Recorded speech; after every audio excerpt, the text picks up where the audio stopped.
We live our lives believing we're taking part in a game of chance. We attribute our triumphs to good luck and our defeats to bad fortune. We navigate blindly, reacting to the unexpected twists of fate, often feeling like pawns on a vast board, moved by an invisible hand that we can neither see nor understand.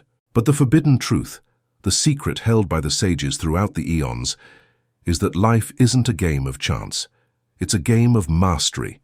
And like any game of mastery, it is governed by a set of precise, unchangeable, and absolutely fair rules.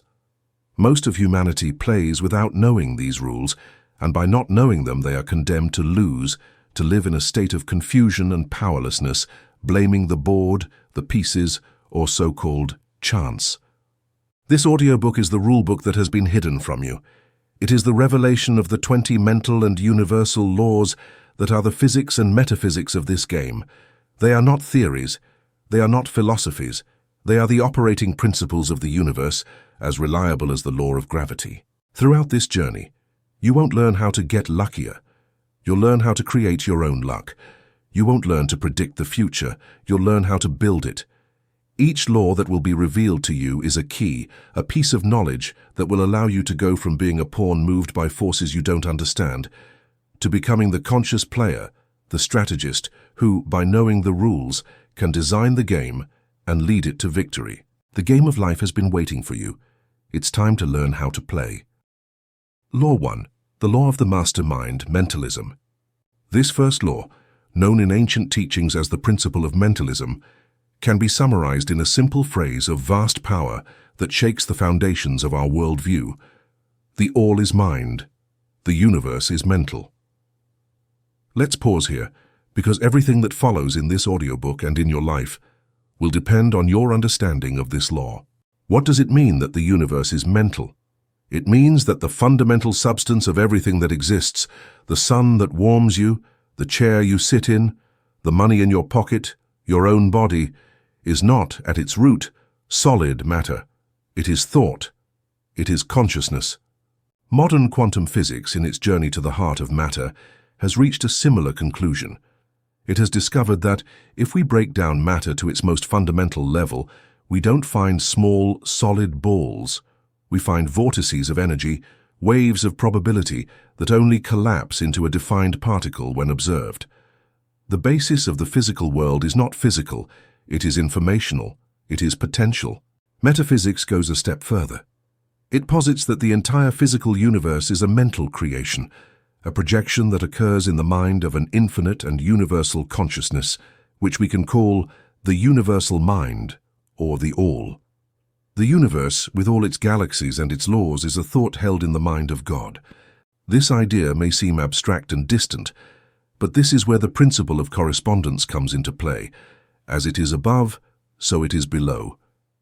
If the universal mind creates through thought, then you, being an individualization of that same mind, operate under the same law. And this is the truth that changes everything for you. Your mind is not a simple observer of reality. It is a projector, and your life is the movie being projected. Your thoughts aren't private, fleeting, and harmless events that happen inside your skull. That's the great lie that keeps us powerless. The truth is that your thoughts are things. They are forms of energy. They are vibrational structures that act as the blueprint, like the DNA of the reality you experience.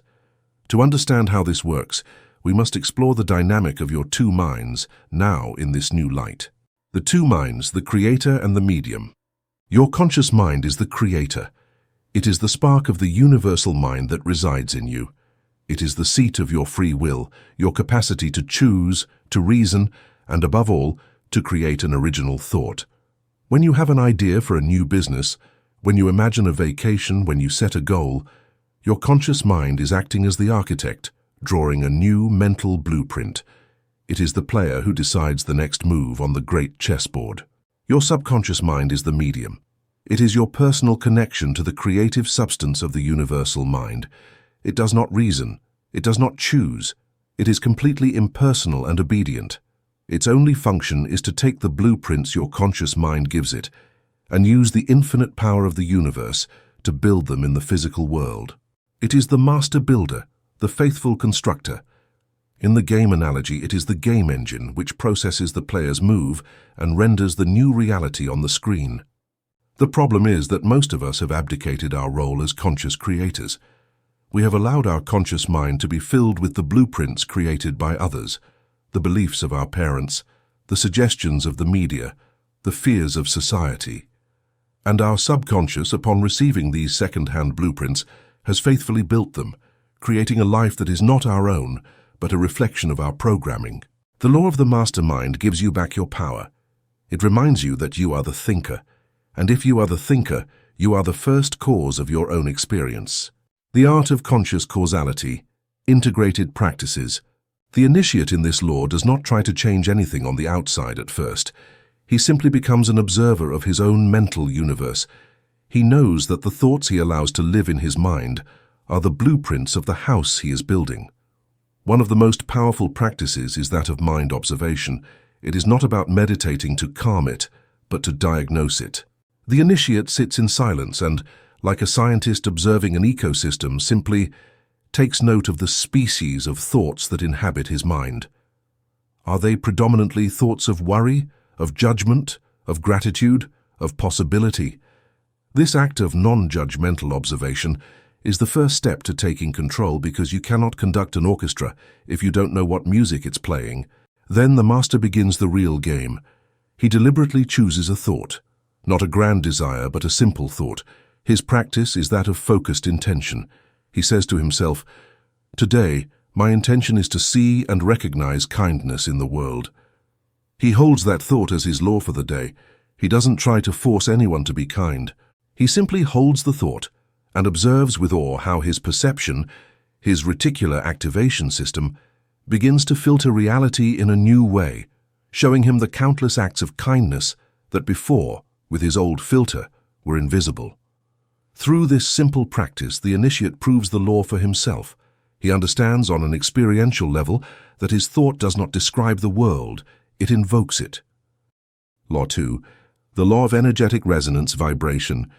To understand this, we must listen, we must feel. We must explore the second and most dynamic of the universal laws, the law of energetic resonance, also known as the principle of vibration. The ancient axiom expresses it with a resounding simplicity. Nothing rests, everything moves, everything vibrates. This is not a poetic metaphor, it is a literal description of reality. Modern science, on its journey to the heart of matter, has confirmed this mystical truth. It has discovered that, at the deepest level, solid objects do not exist. The chair you sit on, the table in front of you, your own body, everything you perceive as solid and stable is, in reality, a vast ocean of energy. It is a whirlwind of atoms, which are themselves vortices of subatomic particles that are not things, but vibrations, waves of probability dancing in a field of infinite potentiality. Solidity is an illusion of our senses, which are not sharp enough to perceive this cosmic dance. Everything in the universe, from the farthest galaxy to the most fleeting thought, is energy vibrating at a specific frequency. And here lies the secret. You, as a center of consciousness, are a vibrational broadcasting station. Your state of being, the sum total of your beliefs, thoughts, and above all, your dominant emotions, emits a specific frequency to the universe, a unique musical note. And by the law of resonance, the universe has no choice but to bring into your experience people, circumstances, and events that vibrate in harmony with that note you are emitting. You don't attract what you want with your thoughts, you attract what you are with your vibration. This is the key that solves the great mystery of why positive thinking often doesn't work. You can spend all day repeating affirmations of wealth, but if in your body, in your heart, the music that is playing is the vibration of fear and scarcity, that is the true signal you are sending.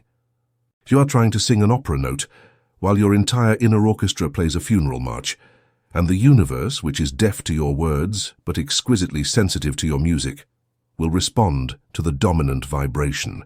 The human instrument, the composer of frequencies. To become a master player, you must understand how you compose and emit your personal frequency. You are an instrument of astonishing complexity, and your music is created on 3 levels. 1. The mind as composer. Thoughts are notes. 2. The heart as an amplifier. Emotions are the music. Every thought you have is not a silent event. It is a vibration. A thought of judgment or criticism is a dissonant and sharp note. A thought of gratitude or appreciation is a harmonious and warm note. Your habitual inner dialogue is the main melody you are composing every instant. If the melody is one of worry and fear, you are writing a low-frequency score. If the melody is one of confidence and possibility, you are writing a high-frequency one. If thoughts are the notes on the score, emotions are the volume and intensity with which they are played. They are the music itself. The heart is the great amplifier of your being. Its electromagnetic field takes the melody of your thoughts and turns it into a powerful emission that radiates into the universe. It is your emotional state that defines your true vibrational signature. The frequency of fear and anxiety is chaotic, fast, irregular, and incoherent. It's like a radio station broadcasting pure static. When you emit this frequency, by the law of resonance, you can only attract into your life events, people, and circumstances that vibrate in that same band of chaos and danger. The frequency of anger and resentment is heavy, dense, and of low vibration. It's like a deep, distorted note that makes the foundations tremble. By emitting it, you attract conflicts, power struggles, and situations that validate your bitterness. The frequency of love and gratitude is coherent, smooth, harmonious, and expansive. It's like a perfect chord that resonates with crystalline clarity. When you emit this frequency, you become a magnet for grace, synchronicity, unexpected help, and loving relationships. The universe does not respond to the lyrics of your song, your superficial thoughts.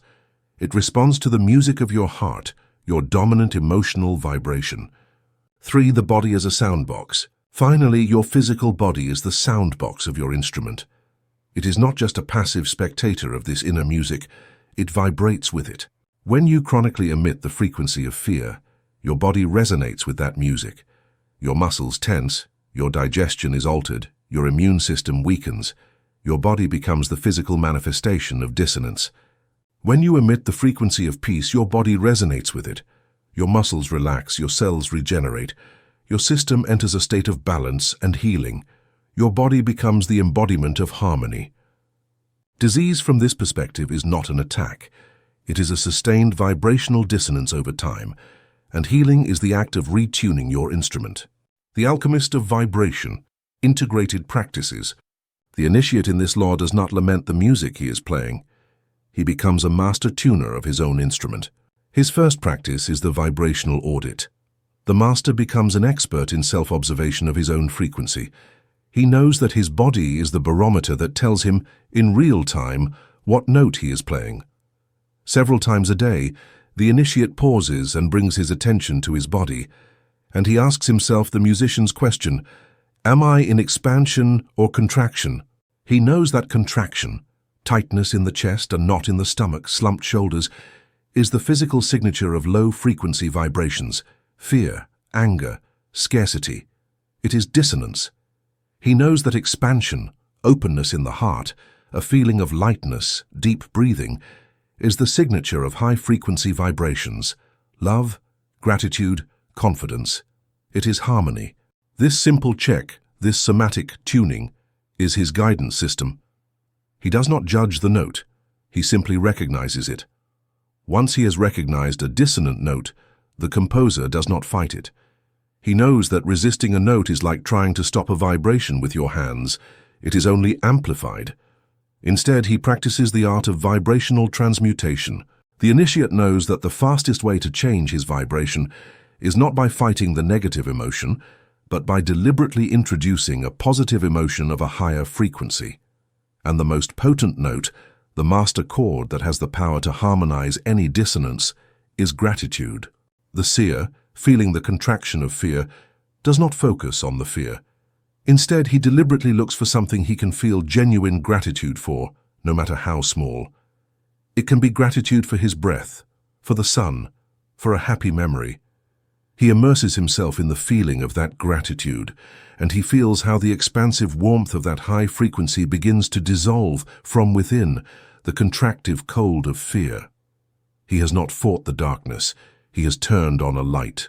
Finally, the master composer knows that consistency is the key to retraining his orchestra. His practice is that of harmonic immersion. He knows that he is a product of his vibrational environment. Therefore, he becomes a conscious curator of his life.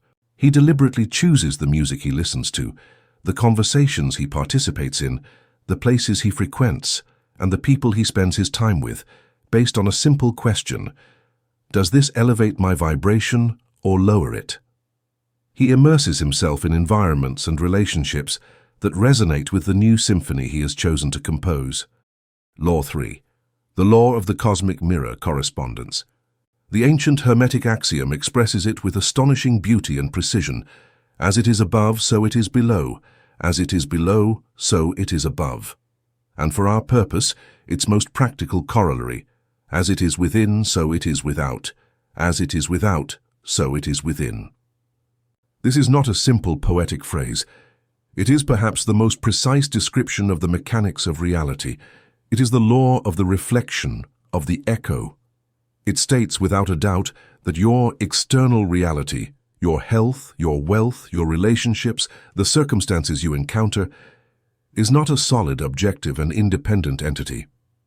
It is a mirror, a living mirror, impeccable and of a brutal honesty, that reflects without filters or judgment your dominant state of consciousness. Imagine that your consciousness is a movie projector of infinite power.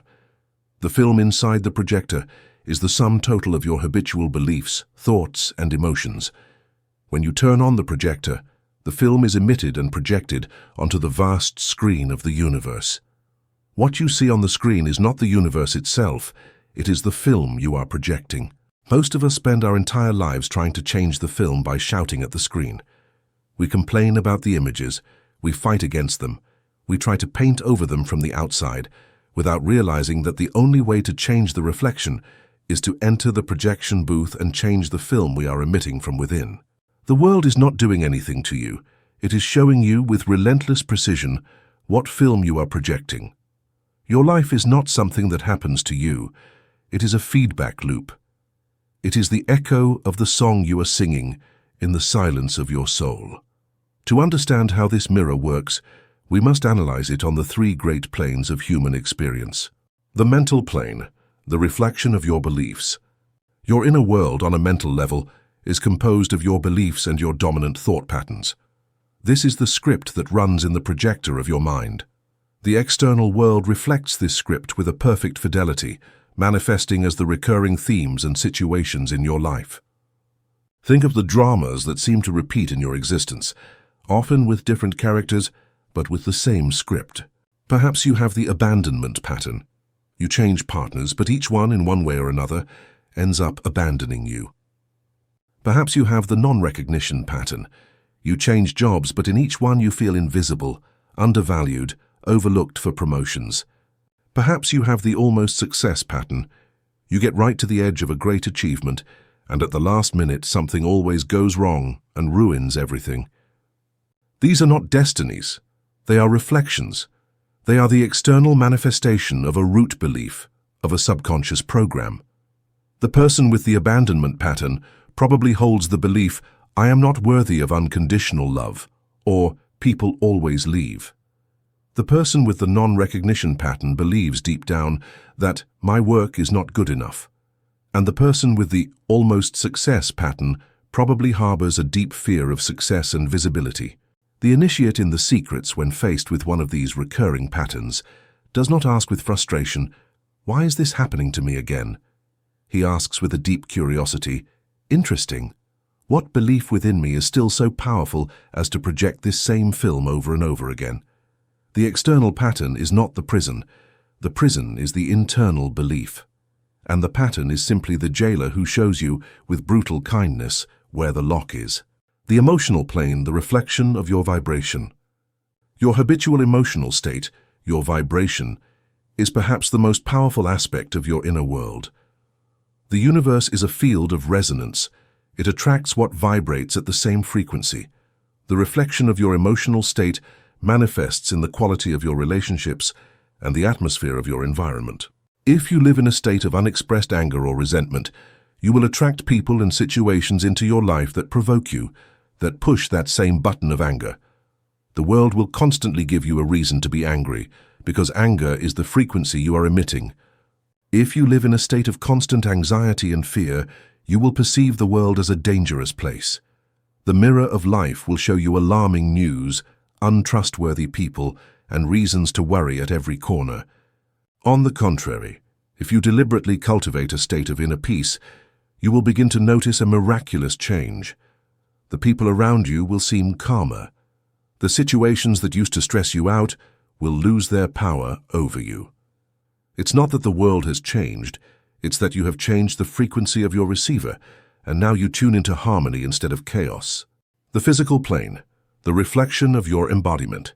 Finally, the mirror of correspondence manifests on the densest plane, the physical. Your health and your wealth are the most tangible reflections of your inner state. Your body is the most intimate mirror. An inner state of relentless self-criticism, unresolved guilt or chronic resentment, as we have seen, translates into a body chemistry of stress. And this chemistry, sustained over time, is reflected in the body as muscle tension, inflammation, a weakened immune system, and eventually as illness. A physical symptom is not an enemy. It is the echo of an emotional cry that has not been heard. Your financial situation is a brutally honest reflection of your beliefs about abundance and deservingness. The lack of money in your bank account is not the problem, it is the symptom. The real problem is the poverty consciousness within you. It is the belief that you don't deserve it, that it's difficult, that it's selfish. The external world simply proves you right. Therefore, the work is never on the outside. It is useless to try to clean a stain on the mirror. The real work is to clean the stain on your own face. When you change the cause, what's inside, the effect, what's outside, must change by law. It is inevitable. The art of reading the mirror. Integrated practices. The initiate stops seeing the world as an adversary and begins to see it as his wisest guru, as his most precise diagnostic system. Every unwanted event is no longer a problem. It is a lesson, a message from the mirror that invites him to look inward. The fundamental practice is the correspondence journal. The master, faced with an unwanted reflection, retreats to the silent workshop of his consciousness. He describes the external situation with the greatest possible objectivity. And then he asks the sacred question, if this situation is a perfect mirror, what belief, what feeling, or what story within me is it reflecting? This act of honest self-inquiry is the end of the victim game. It gives you back your power. The problem is no longer out there, it is in a program within you that you can change. Once he has identified the inner cause, the initiate knows that it is useless to try to clean a smudge on the mirror. His only practice is to change his own face. To change the reflection, he works on the source. If the mirror reflects scarcity, he practices the feeling of abundance. If the mirror reflects conflict, he cultivates inner peace. He knows that when you change the cause, the effect must change by law. Law 4. The law of sowing and reaping, cause and effect. Every cause has its effect. Every effect has its cause. Everything happens according to law. Chance is but the name for a law not recognized. Let's pause on this profound statement because it completely annihilates one of the greatest illusions that keeps us in the role of victims, the illusion of chance. Our untrained mind sees the world as a casino. It attributes its triumphs to good luck and its misfortunes to bad luck. It believes that life is a series of random events, a cosmic game of dice over which we have no control. This belief in chance is the sleeping pill of the soul. It absolves us of all responsibility and condemns us to a life of powerlessness, passively waiting for the next roll of the dice. Forbidden metaphysics reveals the truth. The universe is not a casino, it is a garden. And in a garden, nothing happens by chance. The harvest you reap in autumn is the direct and inevitable effect of the seed you planted in spring. There are no exceptions. This is the true law of karma, stripped of all its superstitious connotations of reward and punishment. The law of cause and effect is not a system of cosmic morality. It is a law of the physics of consciousness, as impersonal and precise as the law of gravity. Gravity doesn't punish you for jumping off a cliff, it simply operates. In the same way, the law of consequence doesn't punish you for sowing a negative cause, it simply delivers the corresponding effect. The understanding of this law is the end of victimization and the beginning of sovereignty. You realize that if you don't like the harvest you are reaping in your life, you should not curse the heavens. You must, with radical honesty, examine the seeds you have been sowing. The 3 fields of sowing. To become a master gardener, a conscious sower of your destiny, you must understand that you sow causes in 3 great fields of existence. 1. The field of thought, the silent seed. All creation, as we already know from the law of the mastermind, begins on the plane of thought. Every habitual and sustained thought you hold in your mind is a cause, an energetic seed you plant in the fertile soil of the quantum field. Imagine 2 architects commissioned to design a large public building. Both start from similar circumstances. The first operates from a thought plane of integrity and service. His habitual thoughts are, "This building must be safe, durable, and beautiful. It must serve the community for generations. Every decision I make from the foundation to the roof will be guided by excellence." This thought pattern is a powerful cause, a seed of quality. The second architect operates from a thought plane of greed and shortcuts. His habitual thoughts are, "I must maximize my profits. I'll use cheaper materials. I'll cut costs on the structure where no one will see it. The important thing is that it looks good on the outside and gets finished quickly." This thought pattern is also a cause, but it is a seed of corruption. Both architects will build their buildings. For a time, both buildings may seem identical and functional, but the causal seeds, planted on the plane of thought, are already germinating. Over time, the first building will become a beloved and respected landmark, a source of lasting pride and prosperity for its creator. The second will inevitably begin to show cracks.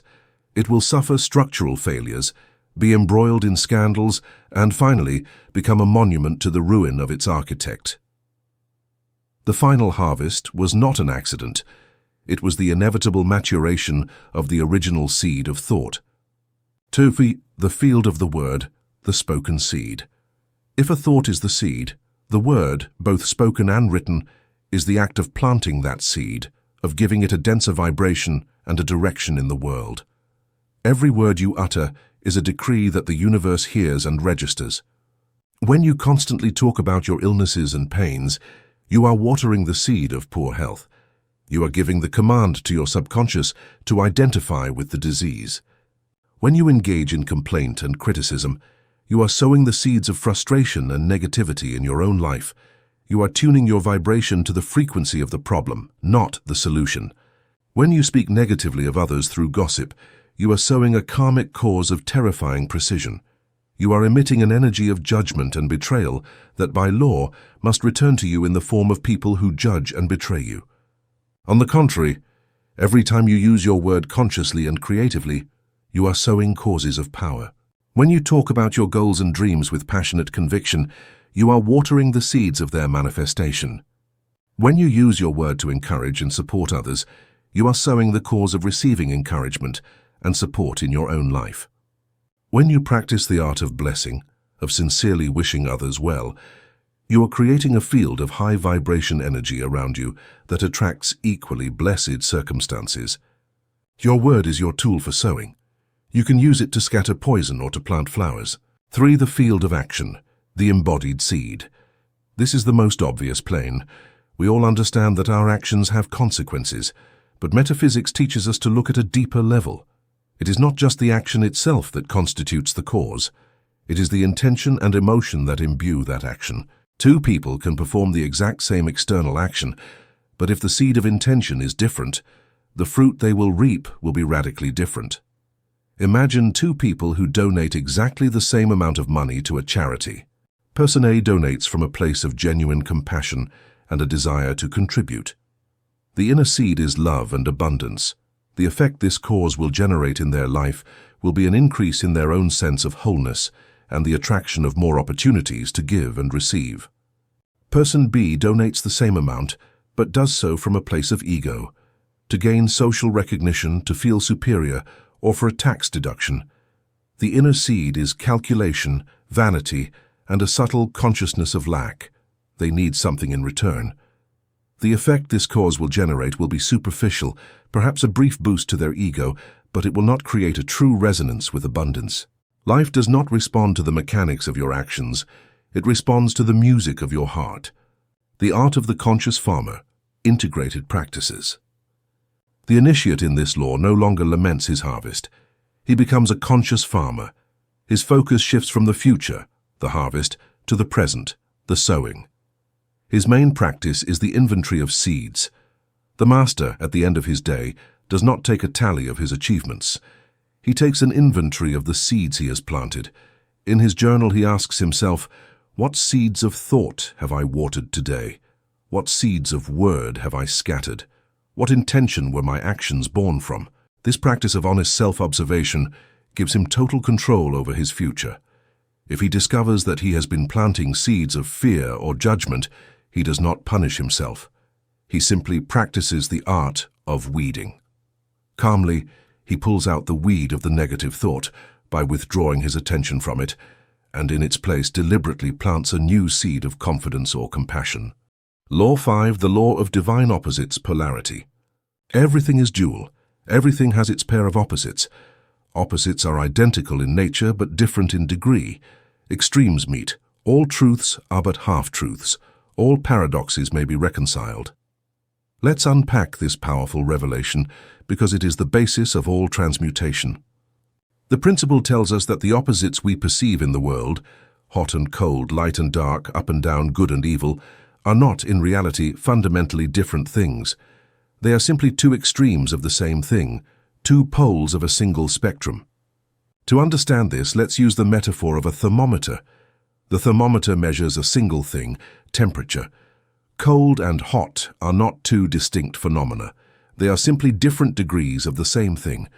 Cold is a low degree of thermal vibration. Heat is a high degree. You cannot eliminate the cold. You can only transform it into heat by adding vibration, by adding energy. The law of divine opposites reveals to us that all the realities of our life operate under this same law. Failure and success, fear and courage, scarcity and abundance, even hate and love, are not irreconcilable opposites. They are two poles of the same spectrum. This means that you are not condemned to live at the negative pole of any experience. You are an alchemist, and your consciousness is the flame that has the power to add heat, to raise the vibration, to move along the spectrum from the pole you do not desire to the one you choose. The 7 spectrums of a masterful life. Let's see how this principle applies to the great polarities of life. 1. The spectrum of courage, transmuting fear. Fear and courage seem like irreconcilable opposites. You are either brave or you are afraid. But this is an illusion. Fear and courage are not two different things. They are two poles of the same spectrum. Your relationship with a perception of threat. Fear is the lower end of the scale. It is the degree where your perception of the threat is much greater than your perception of your own resources to handle it. It is a vibration of contraction, of powerlessness. Courage is the upper end of the scale. It is not the absence of the perception of threat. True courage is not having fear. It is feeling the fear, but consciously choosing to focus on your resources, on your strength, on your ability to handle the situation. It is a vibration of expansion and power. The transmutation of fear into courage is not achieved by fighting fear. That would be like trying to fight the cold. It only generates more tension.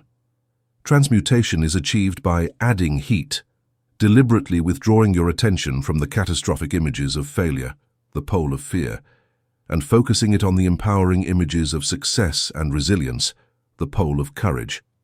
You are literally raising the thermometer of your inner state. To other spectrum of success, transmuting failure. In our culture, failure and success are seen as hell and heaven, two completely separate destinations. The principle of polarity shows us that this is also an illusion. Failure and success are not opposites. They are 2 points on the same continuum, the spectrum of experience and learning. Failure is the 0 degree of the scale. It is an outcome that did not align with your initial intention. The untrained mind labels it bad and sees it as proof of its own inadequacy. It is a vibration of judgment and stagnation. Success is a higher degree on the same scale. It is an outcome that did align with your intention. The transmutation of failure into success is the secret of every great entrepreneur, artist, or scientist. They understand that failure is not the end of the road, it is the road. Every failure is simply a data point, an experiment that has produced an invaluable result. It contains the wisdom of what doesn't work. The mental alchemist does not lament failure. He takes it, puts it in the crucible of his analysis, extracts the gold of the lesson and uses that lesson to refine his next attempt. In doing so, he elevates the vibration of the experience. He has not erased the failure, he has transmuted it into a stepping stone to success. Through the spectrum of abundance, transmuting scarcity. Scarcity and abundance are not objective conditions of the world. They are two poles of the same thing, the spectrum of consciousness. Scarcity is the vibration of the mind focused on lack. It is the degree of perception that constantly scans the world looking for what is missing, what is limited, what is not had. It is a half-empty glass consciousness. Abundance is the vibration of the mind focused on wholeness. It is the degree of perception that, regardless of external circumstances, focuses on what it does have, on gratitude, on possibilities. It is a half-full glass consciousness. The universe, like a mirror, reflects your degree on the scale. If you emit scarcity, it reflects scarcity. If you emit abundance, it reflects abundance. The transmutation from scarcity to abundance is achieved through a deliberate change of mental polarity. It is achieved by withdrawing your attention from the thought, "I don't have enough," and anchoring it with discipline in the emotion of gratitude for what you do have, no matter how small. Every act of gratitude is an act of alchemy that raises your position on the thermometer of prosperity. Through the spectrum of love, transmuting hatred. Even hate and love, which seem like the most absolute opposites, are, according to this law, two poles of the same spectrum, the spectrum of intense emotional connection. Both are forms of an immense investment of psychic energy in an object or person. The true opposite of love is not hate, it is indifference, the absence of connection, the 0 degree on the thermometer. Hate is a vibration of connection from pain, judgment, and separation. Love is a vibration of connection from acceptance, compassion, and unity. The transmutation of hate into love is the highest alchemical work. It begins with the difficult art of forgiveness, which is the act of withdrawing your energy from the vibration of resentment and raising it to a state of neutrality. From that neutrality, the possibility of compassion and ultimately impersonal love opens up. The art of mental transmutation, integrated practices, the mechanism for changing your polarity, for raising the thermometer in any spectrum, is always the same. The initiate does not fight the negative pole. He knows that is like fighting the cold, it only leaves you frozen. Instead, he practices the art of mental retuning. He deliberately focuses on introducing the vibration of the positive pole. The initiate's practice is that of the mental thermometer. When he finds himself in a state of fear, he first recognizes it with detached awareness. I'm at the cold end of the courage thermometer. Then, instead of resisting, he begins to apply heat through his imagination and feeling. He deliberately evokes the feeling of courage. He remembers a time in his life when he was brave. He adopts the physiology of courage, straight back, deep breath. He visualizes the scene of his success. In doing this, he feels a real change in his state. He feels how the mercury of his consciousness begins to rise up the thermometer. The master also practices the polarization of his language.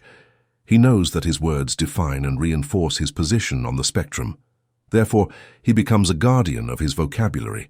Instead of saying, "I have a terrible problem," he says, "I have an interesting challenge." Instead of saying, "I have failed," he says, "I have learned a valuable lesson." Instead of saying, "I hate this situation," he says, "I choose to find the love and the lesson in this situation." Each of these linguistic substitutions is an act of alchemy, a decree that commands his subconscious to begin raising the vibration. Law 6, the law of inner certainty, belief. A thought is a fleeting mental event. It is a cloud crossing the sky of your mind. You can have thousands of thoughts a day that have no significant creative power. A belief, however, is the sky itself. It is a thought that has been practiced, watered with emotion, and repeated with such consistency that it has solidified into the fabric of your being. It has ceased to be an idea and has become a truth for you, a fundamental part of your operating system. A thought is a visitor knocking at the door. A belief is the owner of the house who decides who gets in and who doesn't. Your subconscious mind, that faithful and powerful servant, can ignore the contradictory suggestions of thousands of visitors, but it follows the owner's orders to the letter. Belief is the master switch. It is inner certainty that activates the infinite power of the subconscious. You don't manifest what you think. You manifest what, in the deepest part of your being, you believe to be true. The genesis of our inner architecture, how your prison or palace is built. To become the conscious architects of our reality, we must first understand how the structures of our current mind were built. A belief is not a simple thing. It is a complex structure with foundations, walls, and a roof that defines the limits of our world. 1. The foundation, the hypnotic childhood. Most of our deepest and most powerful beliefs were not chosen by us. They were installed.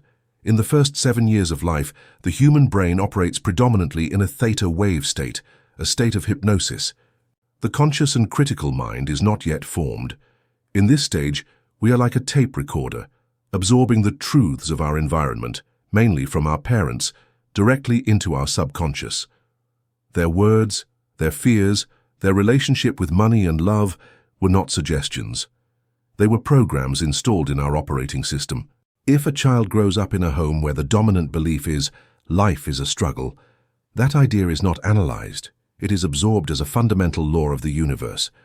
If a girl is repeatedly told that she must be good and compliant to be loved, that belief becomes the constitution of her future relationships. 2. The pillars, the forging of emotion. A belief can also be forged in an instant through a highly emotionally charged event, a trauma, a humiliation, or, on the contrary, a moment of triumph or deep love can create an instant conclusion about life that is imprinted in the subconscious as an immutable law. A single public and humiliating failure in adolescence can install the belief, I am not good enough, a law that will govern that person's decisions for decades. 3. The mortar, the cement of repetition. Finally, simple thoughts, if repeated frequently enough, become beliefs. A thought like, I'm not good at this, repeated after every small mistake, eventually hardens into the concrete of the belief, I am a failure. This is the power of neuroplasticity, neurons that fire together, wire together. Repetition paves the neural highways of our beliefs. The art of the conscious architect integrated practices. The initiate in the secrets of the mind understands that his beliefs are not the truth. They are a choice. They are a software program that can be uninstalled and replaced, and as the sovereign of his mind, he has the power to revoke the old laws and promulgate new ones. His practice is that of the archaeology of belief. The master becomes an archaeologist of his own mind. He takes an area of his life that isn't working, a reality of scarcity, loneliness, or illness, and begins to excavate. He asks himself, what is the underlying belief, the invisible foundation that is supporting this structure in my life? Where did I learn it? Whose voice is it that repeats it in my mind? This process of non-judgmental self-inquiry is the first step to taking control, because you cannot direct an orchestra if you don't know what music it is playing. Once the old belief has been exposed, the master begins the work of installing the new one. He uses the tools of focused repetition, affirmations, emotional immersion, visualization, and embodiment, acting as if, knowing that each repetition is an act of neurological rewiring. He doesn't wait for the old building to collapse on its own. He begins, brick by brick, to build the new palace around him, knowing that over time the new and magnificent structure will make the old shack irrelevant. Law 7. The law of self-fulfilling prophecy, expectation. If a belief is a deep, often unconscious conviction about the nature of reality, the world is hostile, then expectation is the active application of that belief to a specific future situation. I expect this meeting to be a conflict. Belief is the constitution of your inner kingdom. Expectation is the daily decree that the king issues based on that constitution. The law of expectation states that what we expect with confidence and feeling tends to manifest in our lives. Our expectations are not passive predictions of a future that already exists. They are active prophecies that create the future they predict. The mechanics of the prophecy. How your expectations create your reality. The power of expectation is not a magical mystery. It operates through three precise and observable mechanisms. 1. The perceptual filter, the guardian of reality. As we have seen, our brain is equipped with a guardian, the reticular activation system, that filters the billions of bits of sensory information that bombard us every second. And what is the criterion it uses to decide what to show us and what to hide? Our expectations. If you wake up in the morning with the expectation that today is going to be a bad day, you have given your guardian a clear command. Its mission for the next few hours will be to seek out and present you with all the evidence that confirms your prophecy. It will ignore the barista's smile, but magnify their small error in giving you change. It will not register a compliment from a colleague, but will obsess over the slightly critical tone in an email. It will overlook green traffic lights, but will register every single one that turns red. At the end of the day, you will go to bed convinced that you were right. It was a bad day. You don't realize that you haven't been observing reality. You have been building it through a filter of selective perception. 2. Behavioral confirmation, the Pygmalion effect. The second mechanism is even more powerful. Our expectations don't just change what we see, they change how we behave, and our behavior, in turn, provokes the exact reaction in others that we expected. This is known as the Pygmalion effect, demonstrated in a famous study. Teachers were falsely told that a group of their students were prodigies with immense intellectual potential. Although these students were in reality of average ability, at the end of the year, they showed a significant increase in their IQ compared to the rest. Why? Because the teacher's expectation changed their behavior. Unconsciously, they gave them more attention, encouraged them more, gave them more positive feedback, and challenged them with more difficult questions. The teacher's behavior, molded by their expectation, created in the students the very excellence they expected to see. This principle operates in every interaction of our lives. If you expect a job interview to be difficult and the interviewer to be hostile, you will enter the room with a defensive posture, a tense tone of voice, and an energy of distrust. This behavior will, very likely, provoke a cold and distant reaction from the interviewer, confirming your prophecy. If you expect your partner to react with anger, you will speak to them in a preemptive and accusatory tone, which will very likely trigger the very anger you expected. We are not just prophets. We are the gods who subtly manipulate the characters in our play to fulfill the prophecy we have written. 3. Vibrational transmission. Finally, an expectation is not just a thought. It is an emotional and vibrational state. The expectation of a positive outcome emits a frequency of confidence and openness. The expectation of a negative outcome emits a frequency of fear and contraction. And the universe, as we already know, responds to the dominant vibration. The art of the divine prophet. Integrated practices. The initiate in the secrets of the mind understands that his expectations are not passive predictions. They are creative decrees. He stops being a weather forecaster who tries to predict the climate of his life and becomes the shaman who invokes it. His practice is that of conscious prophecy. The master begins his day not with a to-do list, but with a declaration of expectations. In his journal or in his meditation, he deliberately sets his prophecies for the day, not as a wish list, but as a declaration of what he knows he is going to experience. Today, I expect with a quiet certainty to find creative solutions to every challenge. Today, I expect harmonious and supportive interactions with every person I meet. Today, I expect synchronicity to guide me and opportunities to reveal themselves to me.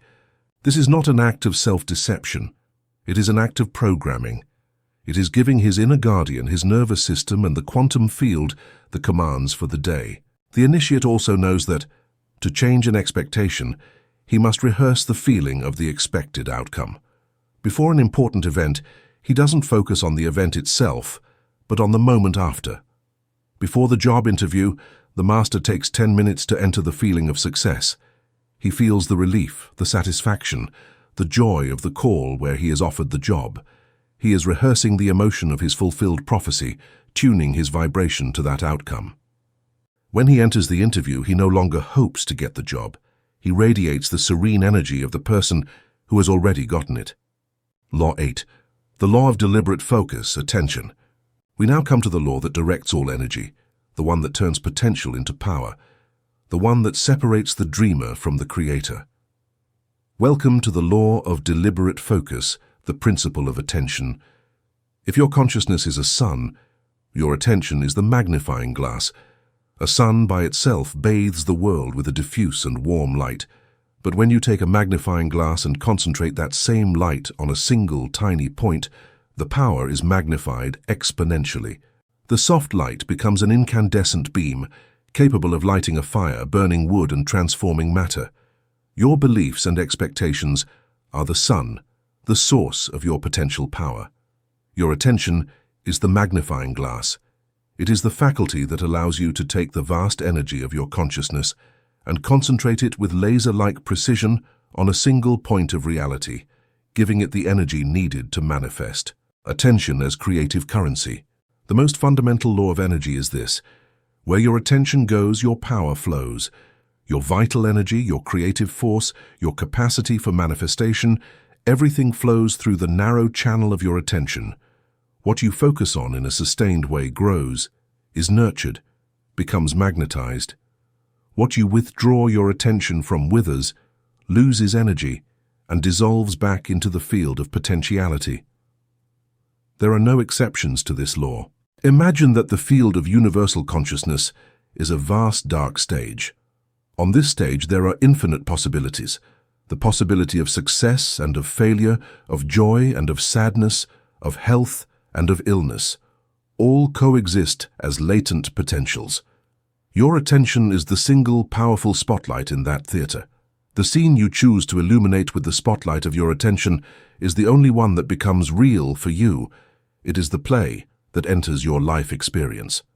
A scattered mind is a spotlight that flickers chaotically, briefly illuminating a fragment of one scene, then another, without the necessary coherence for a complete play to be performed.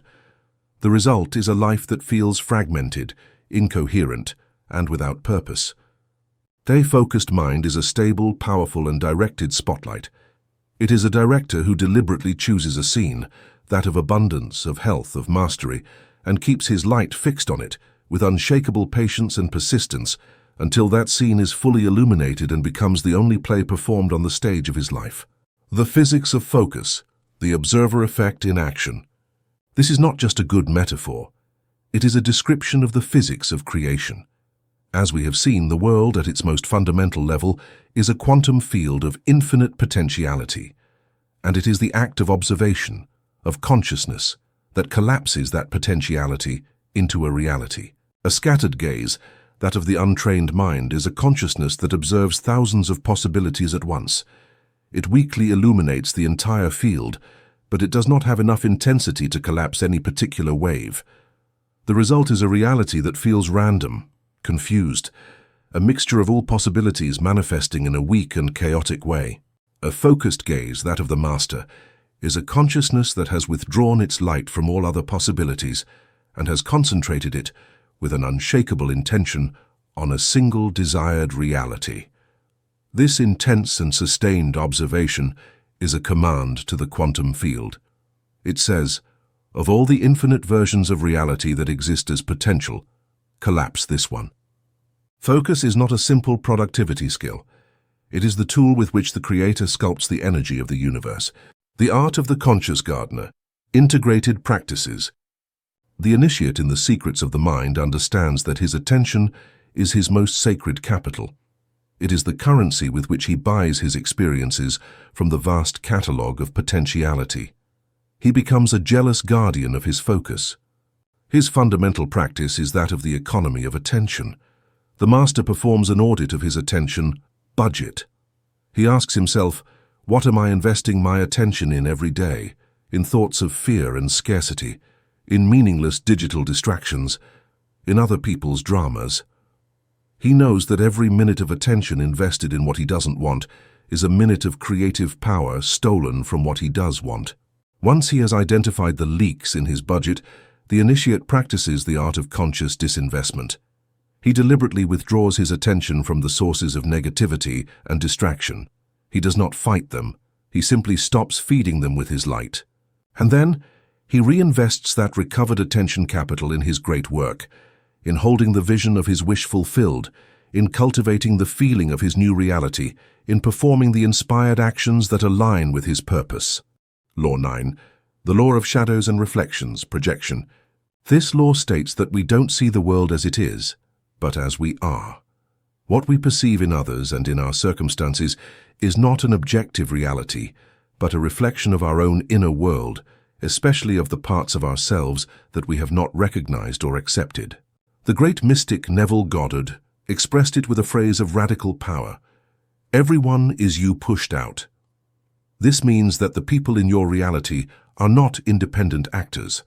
They are, to a large extent, characters who play the role that your own consciousness has assigned them, perfectly reflecting your beliefs, your fears, and above all the parts of you that you have exiled to the shadow. Your life is not a play written by someone else. It is a monologue that your soul performs, projecting different facets of itself onto the characters around you in order to see and know itself. The two great projections, the shadow and the gold. This phenomenon of projection operates mainly in two directions. One, the projection of the shadow, seeing our demons in others. The psychologist Carl Jung introduced the concept of the shadow. The shadow is the other self, the basement of our psyche, where we have banished all the qualities that, in our childhood, we learned were bad or unacceptable. It can be our anger, our laziness, our selfishness, our sensuality, our vulnerability. Because we refuse to recognize these qualities in ourselves, our psyche, in its need for wholeness, projects them outward. We see them with an exaggerated clarity in the people around us. If you find yourself constantly judging others as arrogant, it is very likely that you have repressed your own healthy ambition for fear of being seen as selfish. The arrogance you see in them is the distorted reflection of your own unclaimed power. If you are deeply irritated by someone's laziness, perhaps it is a reflection of the part of you that longs to rest, but that does not allow itself to do so due to a belief that your worth depends on your productivity. If you constantly feel like a victim of controlling people, it is an invitation to look at the part of you that has given up its own power and that secretly longs to be directed. The initiate in this law understands that his intense emotional reactions to others are a compass. They do not point to a flaw in the other, but to an unintegrated treasure within oneself. 2. The projection of the gold, seeing our gods in others. Projection does not only work with our negative qualities, we also project our unrecognized positive qualities. This is the projection of the gold. It is the act of projecting our own genius, our courage, our beauty, and our power onto others. It is the root of idolatry and excessive admiration. When you look at a mentor, an artist, or a leader, you deeply admire and think, I could never be like him, her, they have a special gift that I don't have. You are projecting your own gold. The quality that you admire with such intensity in the other is, in reality, a reflection of your own dormant potential, of a greatness that you have not yet dared to claim. The universe is showing you your own future through the mirror of another person. The art of withdrawing projections, integrated practices. The initiate in this law ceases to be a victim or a judge of the world. He becomes an alchemist of perception. He uses every interaction and every relationship as an opportunity for integration and self-knowledge. The fundamental practice is that of mirror work. The master knows that every person in his life is a mirror showing him a facet of himself. The shadow work practice. When the initiate feels intensely irritated, provoked, or judged by someone, he does not react. He does not blame. He retreats to his journal and asks himself the sacred question: what part of me that I have not wanted to see is this person showing me? Where in my own life, even if it's just 1%, do I act in this same way? And then he goes a step further. He looks for the positive intention behind that shadow quality. Selfishness can be a healthy self-care. Anger can be a passion for justice. In doing this, he does not justify the other's bad behavior, but he integrates the energy of his own shadow. transforming it from a demon into an ally. The gold reclaiming practice. In the same way, when the master feels overwhelming admiration for someone, instead of putting himself in a position of inferiority, he performs the act of reclaiming the projection. He asks himself, what golden quality I see in this person is actually a reflection of my own unclaimed potential? How can I begin to embody this same quality, this courage, this creativity, this wisdom, in my own life, in my own unique way? He uses his idols not as gods to worship, but as reminders of the greatness that resides within him. Law 10. The law of creative friction, resistance. Resistance is the most powerful, most insidious, and most universal force in the cosmos. It is the shadow that is born the precise moment the light of a new aspiration is lit. It is the law of the inertia of the soul. It is the tendency of every system to remain at rest, to resist change, especially a change that implies a movement from a lower level of consciousness to a higher one. The writer Stephen Pressfield, in his seminal work, The War of Art, defined it as an impersonal, universal, and malevolent force in its effect, though not in its intention. Its sole purpose is to stop you. The anatomy of an invisible enemy. To be able to overcome resistance, we must first understand its nature and its strategy. 1. It is impersonal. Resistance is not you. It is not a weakness of your character. It has not chosen you specifically. It is a force of nature, like gravity or friction. It acts on everyone, from the beginner to the master. In fact, the greater your calling, the more magnificent the potential of the work you have come to create, the more powerful and cunning the resistance that will manifest to oppose it. 2. It is insidious. Resistance rarely presents itself as a terrifying monster. If it did, it would be easy to fight. Its genius lies in its disguise. It masquerades as logic, reason, and prudence. It is the quiet voice in your head that whispers, "You're not ready yet. You need one more degree, one more course, a little more experience." The market is saturated. There are already thousands of people doing the same thing. It's too risky. What if you fail? Think about your family, your security. Start tomorrow. You're tired today. You deserve it. Resistance is the master of rationalization. It will provide you with an argument so convincing, so logical, for not doing your work, that you will often believe the decision to postpone it was your own, an intelligent decision. 3. It is universal. No one escapes resistance. Every great work of art, every scientific breakthrough, every act of moral courage in human history was created despite the immense pressure of this force. The difference between the amateur and the professional is not that the professional doesn't feel resistance. He feels it with the same intensity, perhaps even more. The difference is that the professional has learned not to negotiate with it. The 1,000 faces of resistance, how it manifests in your life. Resistance is a shapeshifter. It adopts countless masks to sabotage your growth. Procrastination. It is its most common and most effective weapon.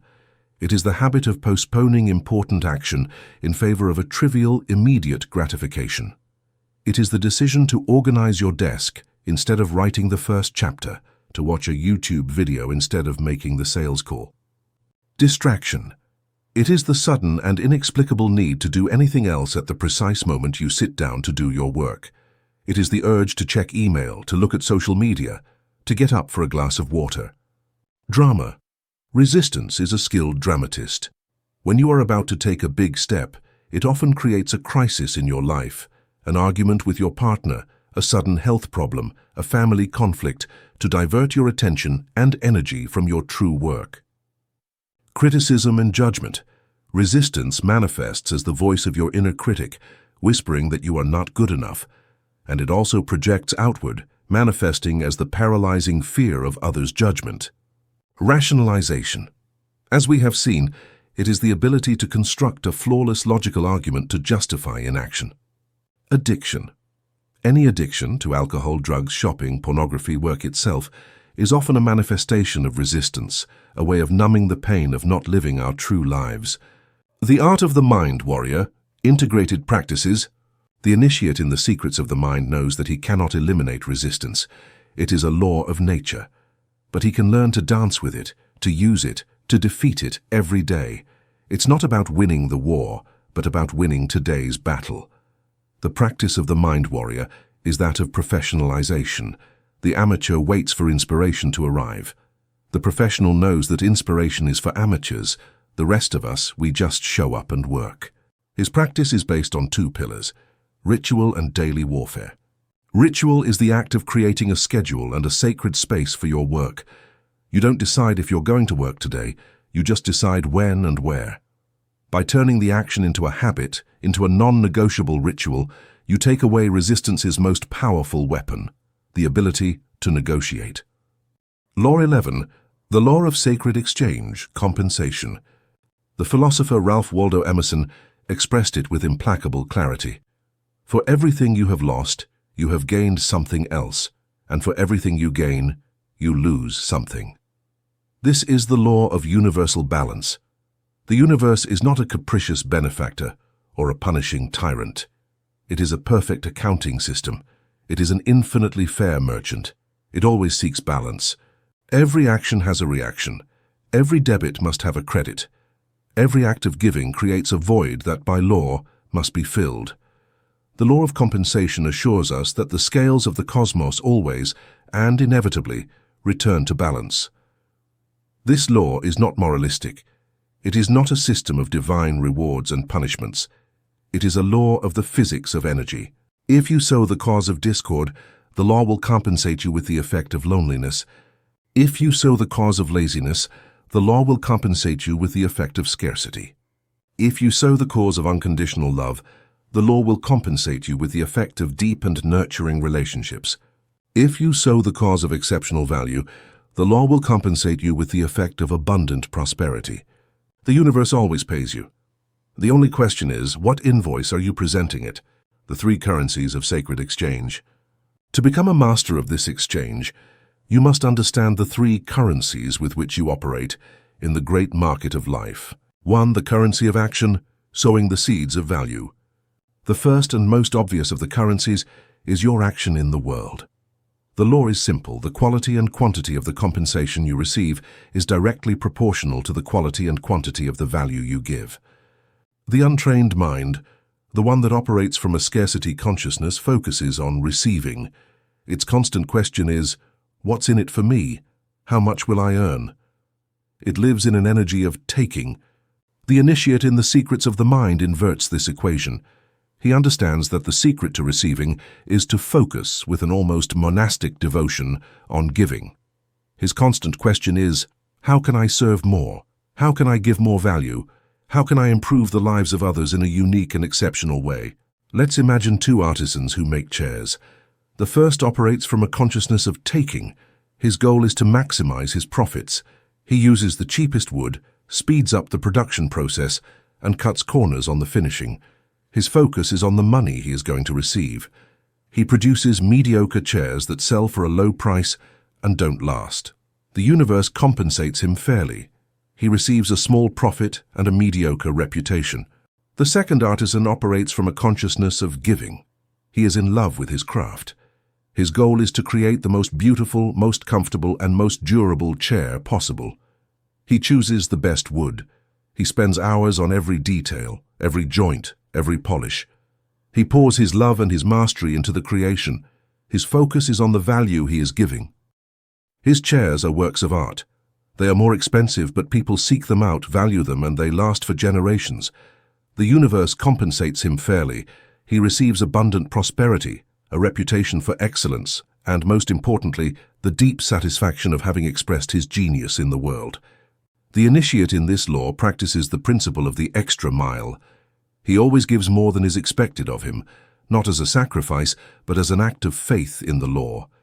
He puts in an extra hour on the project. He adds an unexpected detail to his product. He offers a word of encouragement that was not necessary. He knows that every seed of extra value he plants in the field of the universe will be returned to him, as the ancient scripture says, pressed down, shaken together, and running over. 2. The currency of thought, the container of deservingness. The second currency is more subtle but equally powerful. It is that of your thoughts and beliefs, specifically your sense of deservingness. You can be giving immense value to the world, but if your inner container is small, You will not be able to receive the compensation that is yours by right. Your sense of deservingness is like the thermostat of your prosperity. If, due to your childhood programming, your thermostat is set to, "I only deserve to earn €1,000 a month," even if the universe tries to send you an opportunity for 10,000, your subconscious will find a way to sabotage it. You will feel uncomfortable, unworthy, like an imposter. You will reject the opportunity, or if you accept it, you will find a way to lose the money, to return to your familiar and comfortable temperature. The master knows that it is not enough to give value. He must expand his capacity to receive. His practice is that of the deliberate increase of deservingness. Through his affirmations and visualizations, he trains himself to feel comfortable with the energy of great wealth and great success. He surrounds himself with beauty. He allows himself small luxuries, not as an expense but as a declaration that he is worthy of the best. In his imagination, he inhabits the state of the person who receives immense compensation with grace and naturalness. He is literally expanding his container, increasing the temperature of his thermostat, so that when the great tide of compensation arrives, he is ready to receive it without fear and without guilt. 3. The currency of gratitude, closing the flow circuit. The third currency is the one that closes the circuit of exchange and ensures that the flow continues. It is gratitude. Gratitude is the conscious act of recognizing and appreciating the compensation you have already received. When we are not grateful, when we take the blessings in our life for granted, we are sending a signal to the universe. It is a silent declaration that says, "What you have given me is not enough," or "I do not value it." This is a vibration of lack, which inevitably attracts more lack. The initiate, on the other hand, is a practitioner of radical gratitude. He gives thanks for everything, for success and for the lesson in failure, for joy and for the strength that is born from pain, for the money that comes in and for the money that goes out, as proof of circulation. This state of gratitude is one of the highest and most magnetic frequencies we can emit. It is the signature of the consciousness of abundance. It tells the universe, "I trust you. I value your gifts. I am open and ready to receive more." Gratitude is not just a courtesy, it is a vibrational technology. It is the oil that keeps the scales of sacred exchange lubricated. Law 12. The law of cycles and tides, rhythm. The ancient axiom describes it with poetic precision. Everything flows out and in. Everything has its tides. All things rise and fall. The swinging of the pendulum manifests in everything. The measure of the swing to the right is the measure of the swing to the left. Rhythm compensates. This is not a simple metaphor, it is one of the most fundamental and observable laws of existence. The entire universe dances to the beat of an unceasing rhythm. There is a rhythm in the orbit of planets, and in the expansion and contraction of galaxies. There is a rhythm in the changing of the seasons on Earth, from the heat of summer to the cold of winter. There is a rhythm in the rising and falling of the tides, governed by the moon. There is a rhythm in your own body, the inhalation and exhalation of your breath, the systole and diastole of your heart, the cycle of sleep and wakefulness, the cycle of life itself, birth, growth, maturity, decline, and death, which in turn gives way to a new birth. Everything is subject to this oscillation, to this pendular movement. Prosperity and crisis in economies, the rise and fall of civilizations, and even your own moods, energy, and creativity. There is no such thing as linear, uninterrupted growth. It is a fantasy of the human mind, a denial of the fundamental law of life. Life is not a straight line, it is a wave. To understand and accept this truth is the first step to freeing yourself from an immense amount of suffering. Because most of our anxiety and frustration are born from our two great mistakes in managing this universal rhythm. The two great errors of the unconscious player. 1. Resisting the ebb tide, the winter of the soul. When the pendulum of our life swings to the negative side, when we face a financial setback, a period of low creative energy, an illness, a dark night of the soul, our untrained mind panics. It interprets this ebb tide, this winter of the soul, as a permanent and catastrophic state. It believes the sun will never rise again. And then we start to fight. We resist rest when we are exhausted, trying to force productivity. We punish ourselves for feeling sad, trying to think positive in a superficial way. We fight against the reality of failure, refusing to accept the lesson. This resistance does not stop the ebb tide. In fact, it makes the experience infinitely more painful. It is like trying to swim with all your might against a strong current that is pulling you toward the shore. Not only do you not move forward, but you become completely exhausted, making your stay at the low point of the cycle longer and harder. Resistance to the ebb tide is suffering. 2. Clinging to the high tide, the summer of the ego. The second mistake is more subtle, but equally destructive. It occurs when the pendulum swings to the positive side. We experience great success, a surge of creativity, a wonderful new relationship, a period of happiness and expansion. We find ourselves on the crest of the wave in the summer of our life, and the ego, in its need for permanence, clings.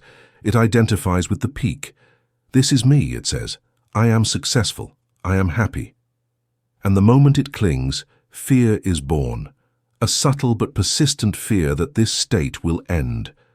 We begin to live with the anxiety of losing what we have gained. This attachment robs us of the joy of the present moment. We stop enjoying the crest of the wave because we are obsessed with the idea that, inevitably, it will come back down. It also leads to exhaustion. We try to maintain a summer level of energy and productivity indefinitely, ignoring the signals from our body and soul that are asking for an autumn of harvest and a winter of rest. We try to force the pendulum to stay still at its highest point, a violation of the universal law that can only end in a collapse. The art of the master surfer, the law of neutralization. So are we condemned to be puppets of this cosmic pendulum, dragged from euphoria to despair without any control? No. The ancient masters taught that, while the principle of rhythm is immutable, an initiate can learn to use it for his own benefit. They taught the art of neutralization. Neutralization does not consist of stopping the pendulum. That is impossible. The pendulum of life will always oscillate. Neutralization consists of an act of mental mastery. It consists of elevating your consciousness to the pendulum's point of suspension. Imagine the pendulum. It swings from side to side, but the upper point from which it hangs remains motionless. That point of stillness is your observer consciousness, your true self. The master learns to polarize himself at this upper point, in his I am, and to observe the oscillation of the pendulum of his mental, emotional, and circumstantial states without being carried away by it. He becomes the master surfer. The surfer does not control the ocean. That would be absurd. Instead, he becomes an expert in its rhythms. He spends most of his time sitting on his board, calm, watching the waves, feeling the current. And when he sees the perfect wave, he doesn't hesitate. He paddles with total energy, stands up, and rides the immense force of the ocean with grace and mastery. He doesn't fight the sea, he dances with it. The wisdom of the seasons, integrated practices. The initiate in this law becomes a sage of the seasons of his own life. He does not try to plant in winter or hibernate in summer. He learns to align his actions with the cycle he is in the winters of his life. When the initiate finds himself in a period of ebb tide, of low energy, of contraction, of apparent stagnation, he does not fight. He withdraws. He honors the need for rest. He knows that winter is not an end, but a period of sacred gestation. It is the perfect time for introspection, for study, for integrating the lessons of the previous cycle. It is in the stillness of winter that the seeds of the next spring are gestated. His practice is that of conscious rest and silent planning. In the springs of his life, when he feels that energy is starting to return, that new ideas are beginning to sprout, the master acts. It is time for sowing. He launches new projects, starts new relationships, plants with a clear intention the seeds he has gestated during the winter. In the summers of his life, when the pendulum is at its highest point in a period of maximum energy, expansion, and growth, the master acts with total energy. It is time to row hard, to catch the crest of the wave. He expands his business, deepens his relationships, creates with an overflowing passion, but he does so with presence, savoring the warmth without clinging to it, knowing that autumn will come. In the autumns of his life, when he feels that the peak of energy has passed, the master does not panic. He begins the harvest. He gathers the fruits of his summer work.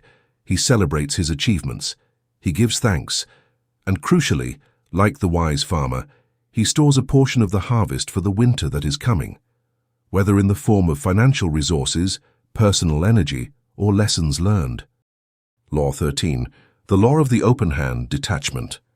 Our mind, trained in the consciousness of struggle and achievement, operates under a fundamental illusion, the illusion of control. We believe that the more we cling to a desire, the more we worry about it, the more we try to force the outcome, the more likely we are to get it. This is the mentality of the closed hand. We squeeze our desire in our fist with a desperate force, terrified by the idea that it will escape us. But forbidden metaphysics reveals a truth that defies this logic. The act of clinging, the energy of attachment, does not bring our desire closer. It repels it. Why? Because attachment is the most potent vibration of lack. When you desperately cling to something, you are shouting at the universe with every fiber of your being, "I don't have this, and my happiness depends on having it." You are emitting an energy of need, of fear of loss, of contraction, and the universe, which is a perfect mirror, can only reflect back to you more of that same experience, more need, more fear, and more absence of your desire. It's like trying to catch a butterfly. If you chase it with a net and close your hand over it tightly, you will crush and destroy it. But if you stand still in the garden, in a state of peace, and simply open your hand, the butterfly, attracted by your stillness, may gently land on your palm. The law of the open hand is not a law of inaction. It is the law of magnetic attraction, the anatomy of true detachment. To practice this law, we must first dismantle the false ideas we have about detachment. Detachment is not indifference. It does not mean that you stop desiring or that you no longer care about your goal. The intention you have set, the vision you have cultivated, is still clear and powerful. Desire is the engine. Detachment is the art of driving without hitting the brake and the gas at the same time. Detachment is not passivity. It doesn't mean you sit around and wait without doing anything. You continue to take the inspired actions that the universe presents to you. Detachment is not resignation. It is not the victim's attitude of saying, "Oh well, if it doesn't happen, it doesn't happen." True detachment, the kind the initiate practices, is an incredibly active and powerful state of consciousness. It is composed of 3 pillars. 1, it is unconditional inner peace. Detachment is the act of unlinking your state of happiness and peace from the external outcome. It is the sovereign declaration, "I choose to feel whole, peaceful, and happy right now, regardless of whether my desire manifests or not." When you reach this state, your energy changes completely. You stop being a beggar who needs the universe to give him something to feel good. You become a sun that radiates its own light, and this energy of self-generated wholeness is irresistibly attractive to positive experiences. 2, it is radical trust in a higher intelligence. Detachment is the supreme act of faith.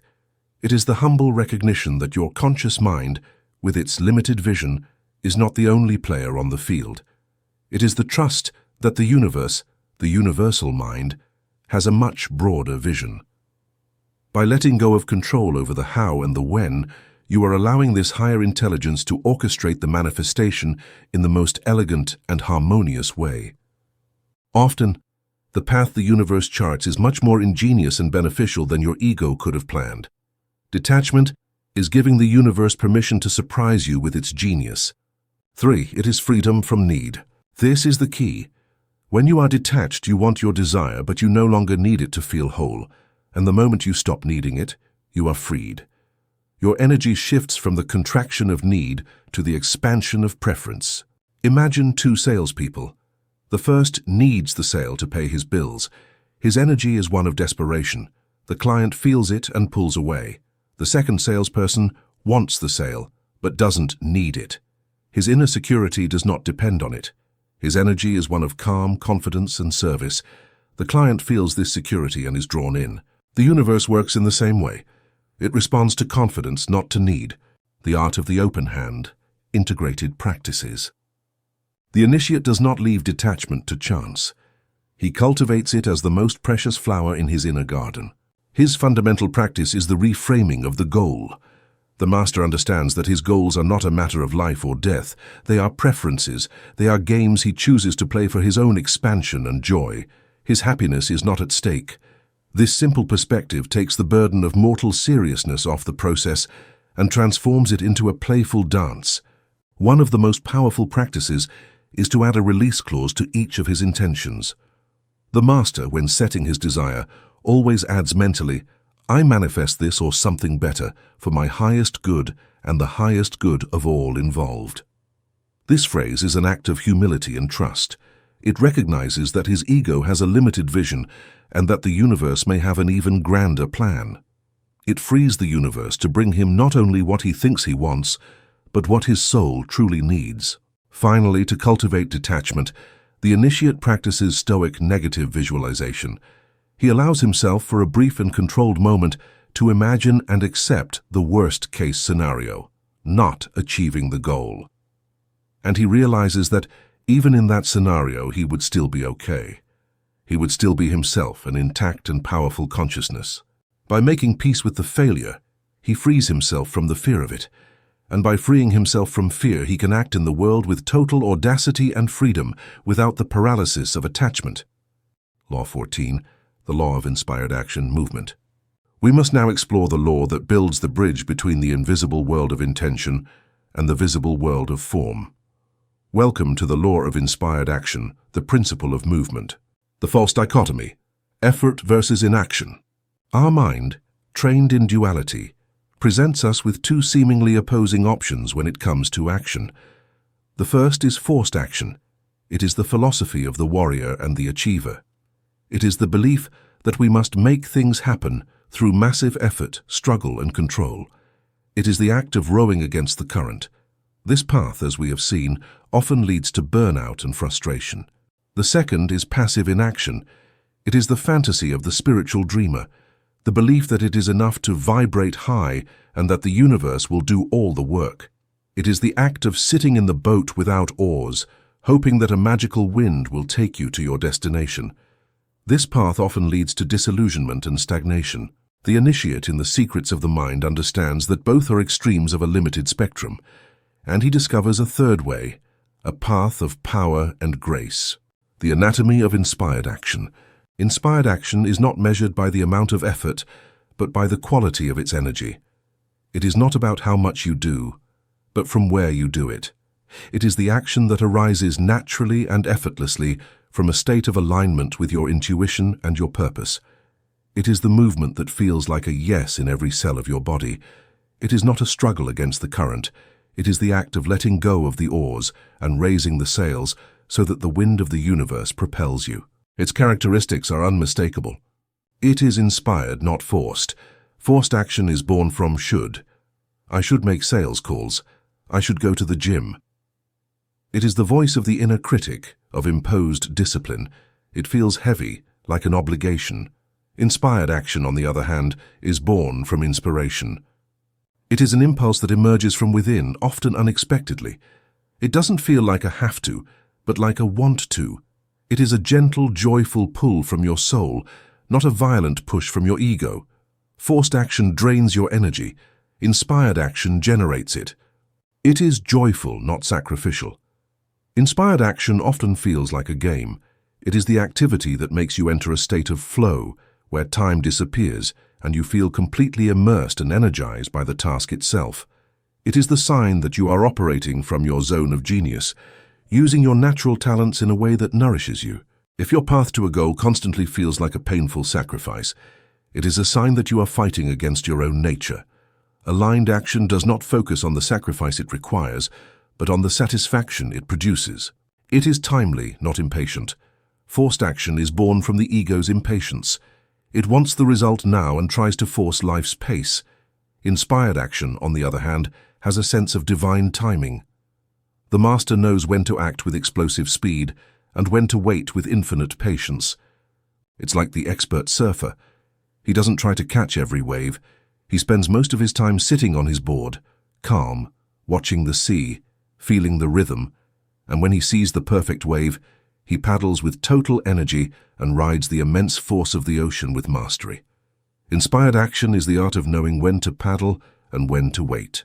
The art of the cosmic surfer, integrated practices. The initiate does not constantly ask, "What should I do?" Instead, he cultivates a state of receptivity and learns to recognize and act on inspired impulses when they arrive. His main practice is that of active listening. The master knows that once he has planted the seed of his intention, the universe will begin to send him waves of inspiration. His job is to be attentive. An idea that arises in the shower, a conversation he overhears, a sudden impulse to call someone, these are not distractions, they are the waves. To be able to recognize these waves, the initiate practices the art of mental clarity. He knows that a mental ocean agitated by worry and noise will not allow him to see the subtle waves of inspiration. That is why his practice of meditation and inner calm is not a luxury. It is a strategic necessity. It is the act of calming the waters to be able to see clearly when the opportunity to surf arrives. Finally, the initiate trains the muscle of immediate action. When the wave of inspiration arrives, he does not hesitate. He does not overanalyze it. He does not postpone it. He acts. He knows that inspiration has a very short shelf life. It is a fleeting energy. If you don't act on it immediately, the wave passes and the opportunity is lost. The master learns to trust that first impulse, that visceral yes, and to get in motion even if he doesn't see the full path. Law 15. The law of unique purpose, Dharma. You have mastered the laws of action. But now we must ask the question that gives meaning to all action, the question that transforms movement into a journey and existence into a legacy. Why? Why are you here? What is the unique note that your instrument has come to play in the great cosmic symphony? What is the seed that only your soul can plant in the garden of the world? We come to one of the deepest, most personal and most sacred laws of all. The law that connects you not only with how the universe works, but with your unique place within it. Welcome to the law of unique purpose, the principle of Dharma. The Sanskrit word Dharma is often translated as life purpose, but its meaning is much richer. It comes from the root dhr, which means to hold, to support. Your Dharma is what sustains you. It is your intrinsic truth. It is the law of your own being. The law of Dharma states that every entity in the universe, from a galaxy to a blade of grass, has a unique purpose, an essential function that only it can fulfill in the great tapestry of existence. The Dharma of a seed is to become a tree. The Dharma of the sun is to radiate light and heat. The Dharma of a river is to flow to the sea. None of these entities doubt their purpose. They do not question their value. They simply are what they are and do what they have come to do. The oak tree does not try to blossom like a rose. The sun does not try to be the moon. Only the human being, with the gift and the curse of self-awareness, has the ability to forget his own Dharma, to live in contradiction with his own nature. And this disconnection, this betrayal of our own soul, is the deepest source of suffering, of emptiness, and of dissatisfaction. The anatomy of your unique purpose. Your Dharma is not a profession. It is not a goal you must achieve. It is a quality of being that you have come to express. It is your unique genius, the intersection of three great forces. 1. Your unique gift, the talent. Every soul comes to this world with a set of innate talents and abilities. They are the things you do, with an almost insulting ease, the skills that come so naturally to you that you often don't even consider them a gift. It can be the gift of communication, of empathy, of organization, of creativity, of healing. Your gift is the what of your purpose. 2. Your supreme passion, the joy. Within you there are activities that, when you do them, make you feel fully alive. They are the things that make you lose track of time, the things you would do even if no one paid you for them. This is your passion. It is the compass of your heart, the one that points you in the direction of your greatest joy. Your passion is the how of your purpose. 3. Your service to the world, the need. Finally, your gift and your passion are designed to be shared. The universe is a system of exchange. Your purpose is fully realized when you apply your unique gift in a way that you are passionate about to serve a need in the world. It is the answer to the question, how can my personal joy solve a problem or alleviate suffering in others? This is the for what of your purpose. When these three forces align, when you do what you love, passion, what you are good at, gift, in a way that serves others, need, you have found your Dharma. And the moment you align with your Dharma, the entire universe conspires to support you. The struggle ceases, and you enter a state of flow, synchronicity, and abundance that seems miraculous to the mind that lives disconnected from its purpose. The pain of a life without purpose, the disease of the soul. Most of us have been conditioned to ignore our Dharma. We are taught to choose our careers based on security, status, or the expectations of our parents. We betray the calling of our soul in exchange for a paycheck at the end of the month. And the price of this betrayal is immense. To live outside your Dharma is to live in a state of constant friction. It's like a bird trying to swim or a fish trying to fly. It requires immense effort and produces mediocre results. It is the recipe for burnout, depression, and a deep sense of emptiness and meaninglessness. This disease of the soul often manifests in the body. The job you hate, which forces you to repress your true self every day, becomes a source of chronic stress that poisons your biology. The Art of the Soul Archaeologist integrated practices. The initiate does not wait for his purpose to be revealed to him in a mystical vision. He becomes an archaeologist of his own soul, excavating the layers of his own life to find the treasure of his Dharma. His practice is one of radical self-inquiry. He takes his journal and asks himself the questions that society taught him to ignore. The archaeology of the gift. What skills come so naturally to me that I don't even value them? What do others tell me I'm good at? The archaeology of passion. What did I love to do as a child before the world told me what was practical? What activity makes me lose track of time now? The archaeology of service. What problem in the world outrages me or breaks my heart? If I had a magic wand, what suffering would I alleviate? Once the initiate has unearthed the clues to his Dharma, his next practice is that of brave experimentation. He doesn't need to quit his job and take a leap into the void. He begins to create small purpose labs in his free time. If he suspects his Dharma is in teaching, he offers a small free workshop.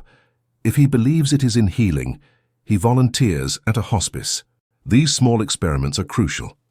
They are the way he tests his hypotheses in the real world, the way his soul confirms, through the feeling of joy and flow, whether he is on the right path. Law 16, the law of present power, the now.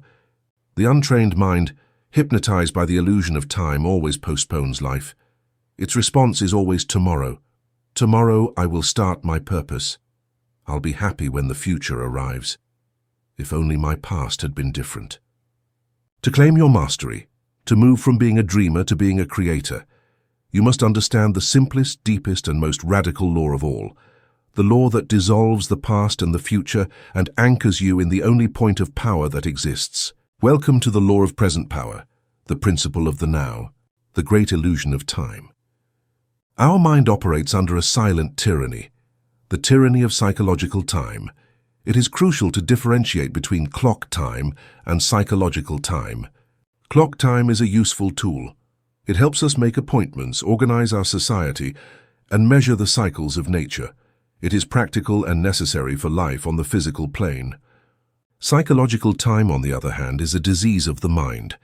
It is the compulsive habit of our consciousness to reside almost permanently in two places that do not exist, the past and the future. The untrained mind is a time traveler. It spends most of its energy reliving old glories or more often old wounds. It gets lost in loops of regret, guilt, and resentment. The past becomes a heavy burden it drags everywhere, a collection of ghosts that define its identity. I am the person this happened to, person this. And when it is not in the past, it is in the future. It gets lost in fantasies of what could be, or more commonly, in anxieties and worries about catastrophes that will likely never happen. The future becomes a source of constant stress, a promise of happiness that never arrives, or a threat of pain that always feels imminent. In this obsession with the past and the future, we miss the only thing that is real, the only thing we will ever have, the present moment. For the untrained mind, the now is barely a fleeting instant. an uncomfortable bridge between the weight of the past and the anxiety for the future. It is something that must be gotten through to reach that future moment when finally everything will be all right. This denial of the now is the source of all our suffering. The now is the only portal of creation. The law of present power reveals that the now is not a simple moment on a timeline. It is the portal through which creation occurs. It is the only point of power. From a quantum perspective, the field of all possibilities does not exist in the past or in the future. It exists now. Your power as an observer to collapse a probability wave into an experience particle can only be exercised in the present moment. You cannot observe from the past or collapse something in the future. Creation is an act that occurs always and inevitably in the now. From a being perspective, power also resides in the now. The ego is the entity that lives in time. It is always trying to become something in the future. I'll be happy when. I'll be successful when. The self, your true nature, does not need to become. It simply is. And you can only access the peace, power, and wholeness of your true self in the present moment. Happiness is not a destination. It is the realization of your own presence. From an intuition perspective, guidance and creativity also do not come from psychological time. Intuition is not a memory of the past or a plan for the future. It is a download of wisdom that can only be received in the stillness and openness of the present moment. When you are completely present, you align with the intelligence of the universe. The master knows that worrying about the future is like trying to steer a car while looking at a map and driving with your eyes closed. True mastery consists of paying full attention to the road ahead of you in this precise instant, trusting that if you handle the now well, the future will take care of itself. The art of presence integrated practices. The initiate understands that his main spiritual work is not to accumulate knowledge, but to cultivate presence. His practice is to return again and again from the illusion of time to the reality of the now. His fundamental practice is anchoring in the body. He knows that the mind can travel in time, but the body is always in the present. Therefore, he uses his body as an anchor. The breath is his most faithful anchor. He knows that breathing can only happen in the now. You cannot breathe in the past or in the future. By bringing his attention to the sensation of inhalation and exhalation, he withdraws his energy from the illusion of time and anchors it in reality. Sensory immersion is another of his practices. At any time of the day, the master can stop and completely immerse himself in the information from his senses. He notices the sensation of the air on his skin, the sounds around him, the colors and shapes in front of him. He does not judge or analyze, he simply perceives. This act takes him out of the narrative of his mind and brings him to the direct, vibrant experience of life.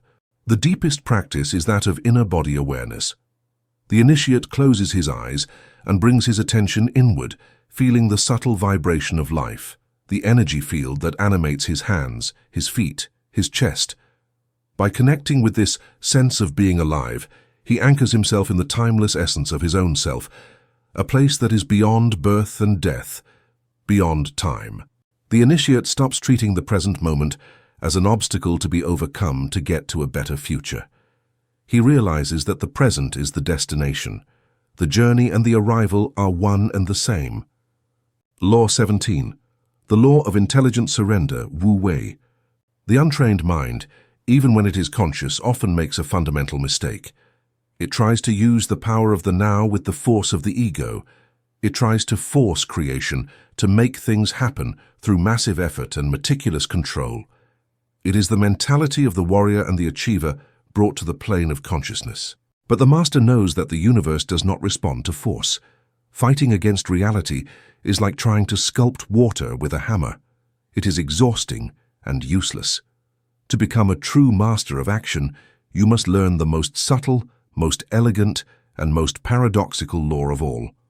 Welcome to the law of intelligent surrender, the principle of Wu Wei.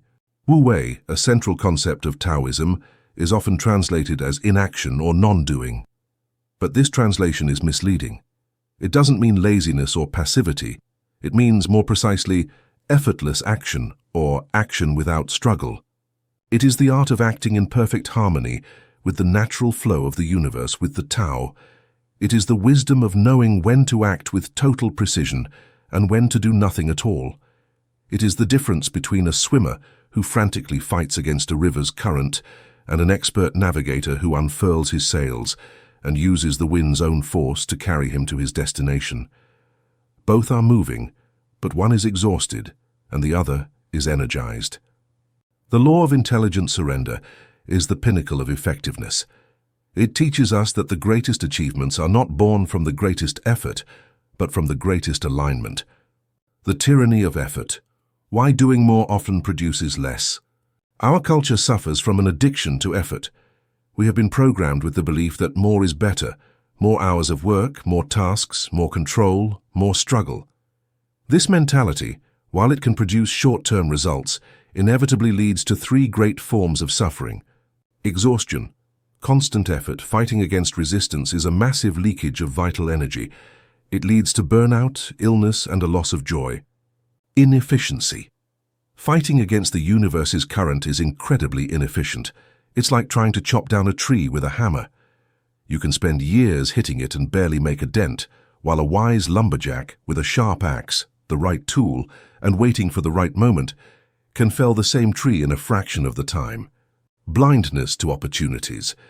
When you are obsessed with your own plan, with your straight line, you become blind to the more elegant and winding paths that the universe presents you. The opportunity for a miraculous shortcut may appear to your right, but you don't see it because you are too busy trying to knock down the wall in front of you.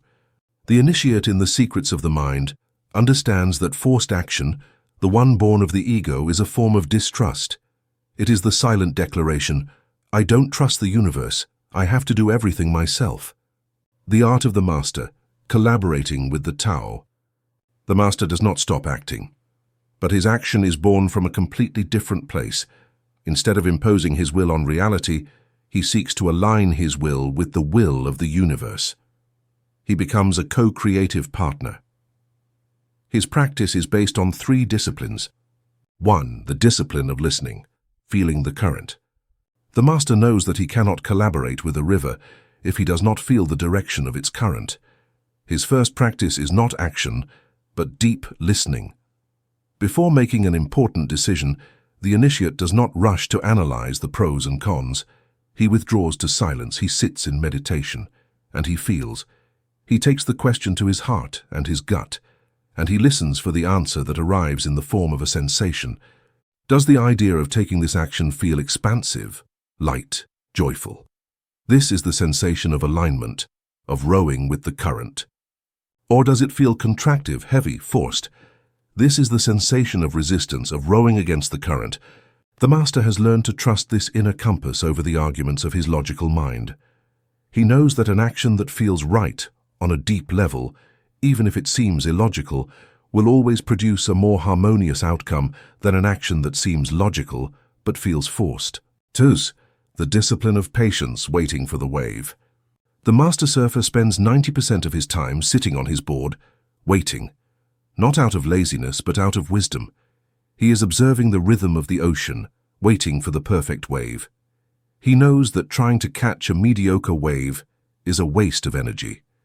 In the same way, the initiate in Wu Wei knows that there are times for action and times for inaction. If his inner compass doesn't give him a clear yes, he doesn't force the action. He waits. This waiting is not passive, it is an active waiting. During this time he does not worry, he prepares, he sharpens his axe, he nurtures his inner garden, he strengthens his being. He trusts that the universe, in its perfect timing, will send him the wave. And when the wave of inspired opportunity arrives, he does not hesitate. He acts with total and committed energy. 3. The discipline of minimal effective action. When the wave arrives, the surfer does not need to move the ocean. He only needs a small and precise adjustment of his weight to direct the immense force of the wave. The master of Wu Wei applies the principle of minimal effective action. He does not look for the biggest, most dramatic action. He looks for the leverage point, the small action that, applied at the right point and at the right time, will produce the greatest result with the least effort. Sometimes that action is a single phone call. Sometimes it is a single honest conversation. Sometimes it is a single decision to say no. The master does not ask, What is everything I can do? He asks. What is the simplest and most elegant action I can take right now to align with the flow? The game of the universe, integrated practices. The initiate does not see life as a problem to be solved, but as a river to be navigated, as a game to be played. His practice is the observation of flow and resistance. In his journal, the master notes the areas of his life where things seem to flow effortlessly and those where he encounters constant resistance. He knows that resistance is not an enemy, but a sign. It is the universe telling him, you are rowing against the current. There is an easier path. Look for it. When he encounters a wall, the initiate does not try to knock it down. He sits in front of it in meditation and asks, where is the door? And he waits, with an active patience, for the guidance of his intuition to reveal it. Law 18. The law of universal interconnection, unity. From the moment we are born, we are taught to define ourselves by our boundaries. This is my body and that is yours. I am here and the world is out there. This is my family and that is yours. Our language, our science, and our psychology are built on the premise that we are egos encapsulated in skin, as the philosopher Alan Watts said. Isolated consciousnesses, navigating as solitary monads through a universe that is fundamentally alien to us. From this perception of separation, all fears are born. The fear of loneliness, the fear of death, the fear of scarcity, the fear of the other, conflict, competition, and the feeling of being an insignificant fragment in a vast and indifferent cosmos are born. The great revelation of the initiate in the secrets of the mind is that this separation is an illusion, an incredibly convincing perceptual illusion, but an illusion nonetheless. The forbidden truth is that, at the most fundamental level of reality, separation does not exist. Everything in the universe is intimately, inextricably, and eternally interconnected. You are not a drop in the ocean, you are the entire ocean, experiencing itself in the focal point of a drop. The scientific echoes of unity. This idea, which for millennia was the exclusive domain of mystics and sages, today finds astonishing echoes in the discoveries of cutting-edge science. Cosmology tells us the story of our origin. Approximately 13.8 billion years ago, everything we know, every galaxy, every star, every planet, every atom in your body, was concentrated in a single point of infinite density and energy. The Big Bang was not an explosion in space, it was the expansion of space itself from that point of primordial unity. This means that every particle of your being shares a common origin with the farthest star. You are, in the most literal sense of the word, stardust. You are made of the same matter as the cosmos. Separation is an illusion of time and space. Biology reveals that we are not isolated entities, but walking ecosystems. Our body contains trillions of microorganisms, our microbiota, without which we could not digest food or produce certain neurotransmitters. We are in a constant symbiosis with the world around us. The air you exhale, full of carbon dioxide, is the breath that gives life to plants. The oxygen that plants release is the breath that gives life to you. There is no real boundary between you and the atmosphere. You are a temporary knot in the infinite network of the biosphere. Quantum physics offers us the most disconcerting and direct proof. The phenomenon of quantum entanglement, described by Einstein as spooky action at a distance, demonstrates that two particles that were once connected remain mysteriously linked, regardless of the distance that separates them. If you measure a property of one particle, the corresponding property of the other particle is determined instantly, even if it is on the other side of the universe. This violates our classical understanding of space and time and points to a deeper truth, that at a fundamental level, the entire universe is a single interconnected system. Science, in its own way, is beginning to draw the outline of the truth that mystics have always known. Unity is not a poetic idea, it is the fundamental architecture of reality. The golden rule as a physical principle. When we understand this interconnection, the famous golden rule present in almost all cultures, treat others as you would like to be treated, ceases to be a simple moral precept. It becomes a law of the physics of consciousness. If there is no real separation between you and the other, then what you do to the other, you are literally doing to yourself. Every act of judgment you emit toward another person is a vibration of judgment that you introduce into the unified field, and that, by the law of resonance, must return to you. Every act of criticism is a seed you plant in the collective garden, and that will inevitably bear fruit in your own plot. Every act of kindness, compassion, or service that you offer to another is a wave of coherent energy that you send into the field, a wave that raises your own vibration and will be returned to you, multiplied. The initiate in this law no longer acts from a moralistic calculation of being good. He acts from a pragmatic understanding of resonance. He knows that the fastest way to experience peace is to be a source of peace for others. The surest way to receive love is to radiate love. And the most effective way to heal his own wounds is to help heal the wounds of the world. The art of the interconnected self, integrated practices. The master does not achieve a state of unity. He simply removes the perceptual barriers that prevented him from seeing the unity that has always been there. His practice is that of the dissolution of boundaries. The initiate, in his meditation, practices the art of seeing the self in the other.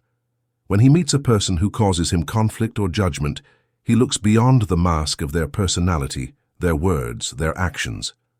And he looks for, in their eyes, the same spark of consciousness, the same silent witness that resides within him. He practices the salutation, Namaste. The divinity in me recognizes and bows to the divinity in you.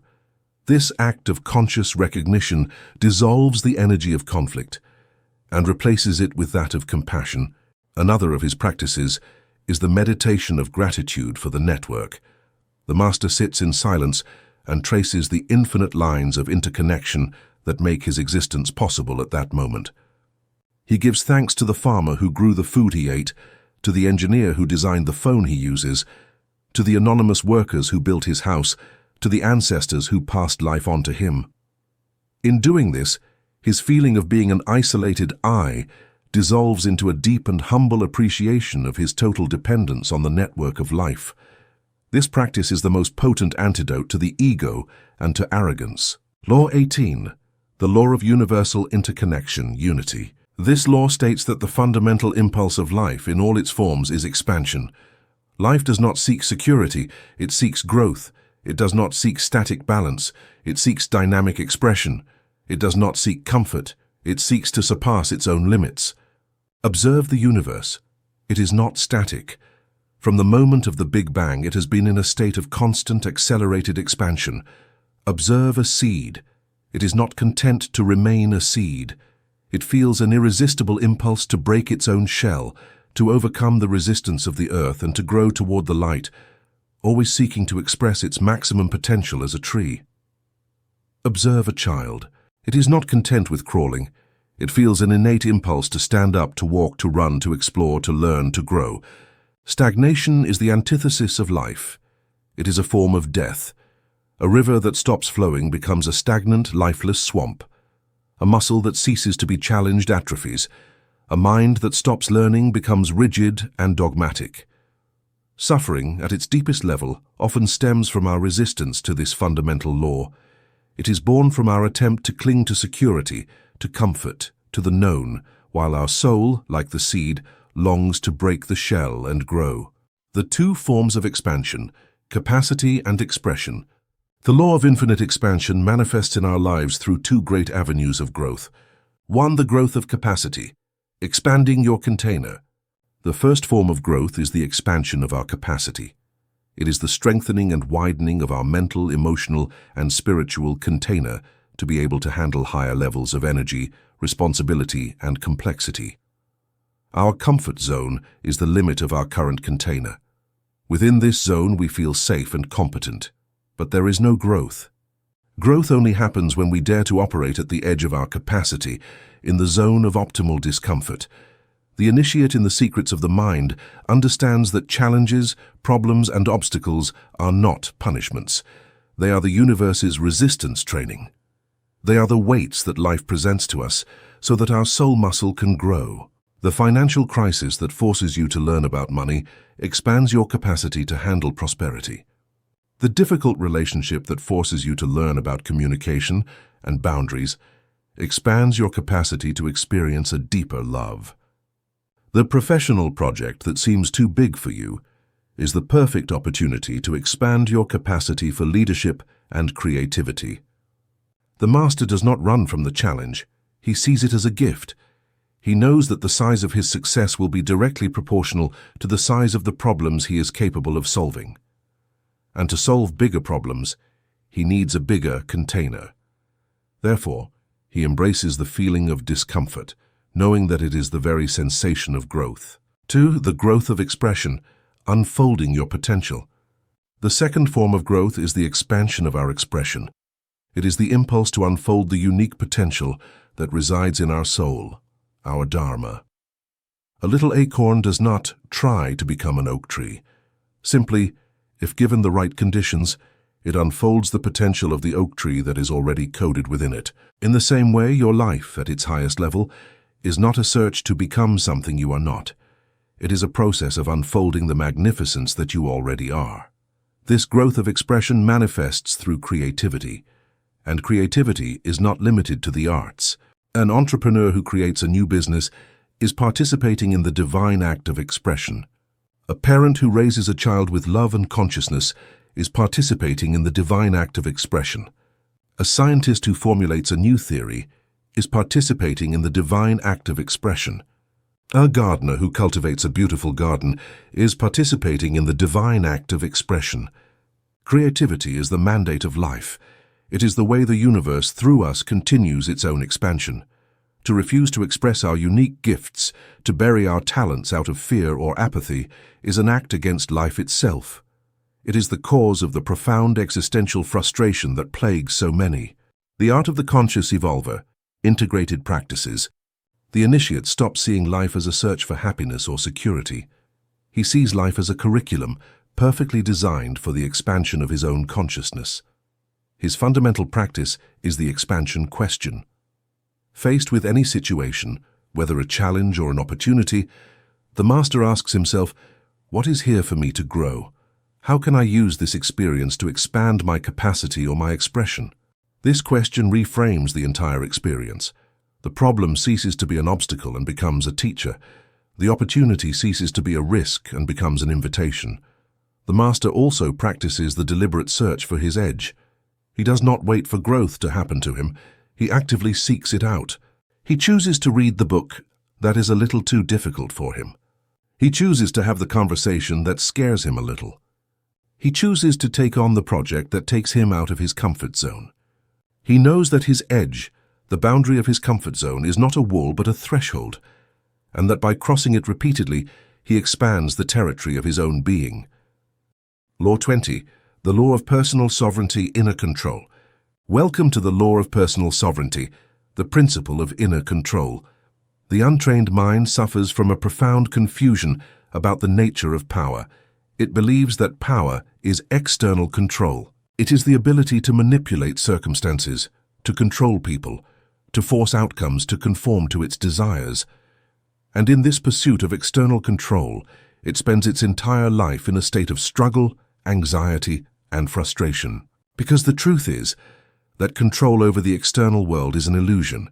You do not control the economy. You do not control the weather. You do not control other people's decisions. Trying to do so is a recipe for a life of suffering. The initiate in the secrets of the mind makes a radical pivot. He abandons the exhausting war for external control and focuses on the only domain where his power is absolute, total, and unconditional: his inner kingdom. The law of personal sovereignty states that, while you have limited influence over what happens to you, you have sovereign and absolute control over your experience of what happens to you. You are not the king of the world, but you are the undisputed monarch of your own consciousness. And this, as you will discover, is the only throne that truly matters. The three domains of your inner kingdom. Your sovereignty is exercised over three great domains. 1. The sovereignty of perception, the power to give meaning. We cannot control the events that life presents us with, but we have the absolute power to choose the meaning we give to those events, and it is the meaning, not the event, that determines our suffering or our happiness. Let's imagine two people who lose their jobs. The external event is the same.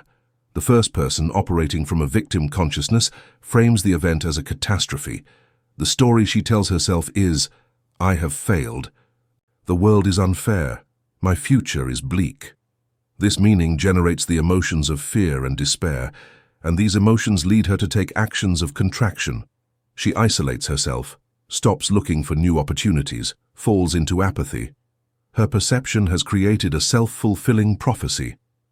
The second person, a sovereign of her mind, chooses a different frame. She does not deny the difficulty of the event, but she chooses to give it an empowering meaning. The story she tells herself is, "Interesting. The universe has closed this door for me, which means a better door is about to open. This is the opportunity I needed to, at last, reevaluate my career, learn a new skill, or finally start my own business.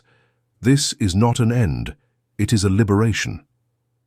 This meaning generates the emotions of curiosity and possibility, and these emotions lead her to take actions of expansion. The event did not change. What changed was the sovereign. The initiate understands that events are neutral, they are blank canvases, and he is the artist who chooses what painting to project onto them. His practice is that of the sovereign question. Faced with any negative event, he asks himself, what is the most powerful and useful way to interpret this? And he deliberately chooses the interpretation that gives him the most power. 2. The sovereignty of emotion, the power to choose your climate. We cannot always control what emotions arise within us. They are often biochemical reactions to a stimulus. Fear, anger, sadness can appear like clouds in the sky of our consciousness. But here lies our sovereign power. Although we cannot always prevent a cloud from appearing, we have the absolute power to decide whether we allow it to turn into a storm that lasts all day. Neuroanatomist Jill Bolte Taylor's research suggests that the biochemical cascade of an emotion, from the trigger to its dissolution in the bloodstream, lasts only about 90 seconds. Any emotion that lasts longer than 90 seconds is the result of a choice. It is the result of our mind clinging to the emotion and feeding it with a loop of thoughts over and over again. The initiate becomes a master of this 90-second cycle. When he feels a low vibration emotion, such as anger, arise, he practices the sacred pause. He does not repress it. He does not react. He simply observes it. He becomes the sky that observes the cloud. He feels the energy of anger in his body, and he breathes. And for 90 seconds, he simply allows the biochemical wave to pass through him without clinging to the story that the mind wants to tell about it. And he discovers with practice that the wave, if not fed, inevitably passes. And what remains is the calm of the ocean. The sovereign reclaims his power not to not feel, but to decide how long he wants to inhabit a feeling. He stops being a ship at the mercy of emotional waves and becomes the ocean itself. 3. The sovereignty of action, the power of integrity. Finally, we cannot control the outcomes of our actions. We can work with total dedication on a project and still, it may not succeed due to external factors, but we have sovereign and absolute control over the quality and intention of our actions. The Stoic philosopher Epictetus used the metaphor of the archer. The sovereign archer obsesses over what he can control, the quality of his bow and arrows, his training, his posture, his breath, the act of aiming, the smoothness of the release. He dedicates 100% of his energy to the perfection of the process. Once the arrow has left the bow, it is no longer in his control. An unexpected gust of wind, an external circumstance, can deflect it. The uninitiated archer fuses his happiness with the outcome. If the arrow hits the target, he is happy. If it misses, he suffers. The sovereign archer unlinks his peace from the outcome. His satisfaction and his sense of honor come from the certainty that he has executed the process with the maximum excellence and integrity he was capable of. He hits the target within himself, regardless of where the arrow lands. The initiate in this law applies this principle to his life. He focuses on the excellence of his work, on the integrity of his relationships, on the authenticity of his expression, and then he releases the outcome, knowing that he has played his part in the game with mastery. You have learned the 20th and final great law of the game. True power is not control over the world, it is control over yourself. By reclaiming sovereignty over your inner world, your perception, your emotion, and your action, the external world, paradoxically, becomes much more harmonious. We have explored the 4 great sections of this wisdom. We discovered the foundations of the universe, the immutable laws of mind and vibration. We delved into the architecture of the mind, understanding the power of our beliefs and expectations. We learned to navigate the flow of life, mastering the laws of action, rhythm, and detachment. And finally, we ascended to master consciousness, reclaiming our power through presence, growth, and personal sovereignty. You are no longer a pawn on the board. You have read the manual. You know the rules. You have become the conscious player. The final secret is this: the game of life isn't about winning against others. It is an inner game, a game of mastery over your own consciousness. The only adversary that ever existed was your own ignorance, and the prize isn't a trophy or wealth or power. The true prize is freedom. Your journey doesn't end with the end of these words. The real game begins now. Every day upon waking, you sit before the board of your life, not with fear or uncertainty, but with the calm and wisdom of a master. Your practice is simple. In every moment, with every choice, remember the laws and make your move. The question is no longer whether you can win. The question is, what magnificent game do you choose to play? If this forbidden manual has resonated with you and has awakened the master within you, we invite you to continue this exploration. Subscribe to our channel, Path of Knowledge, for more wisdom that liberates. Like this video if you commit to playing the game of life as a master. Share this knowledge with someone who is ready to learn the rules. Thank you for your time, for your dedication, and for the brave decision to become the conscious player of your own magnificent game.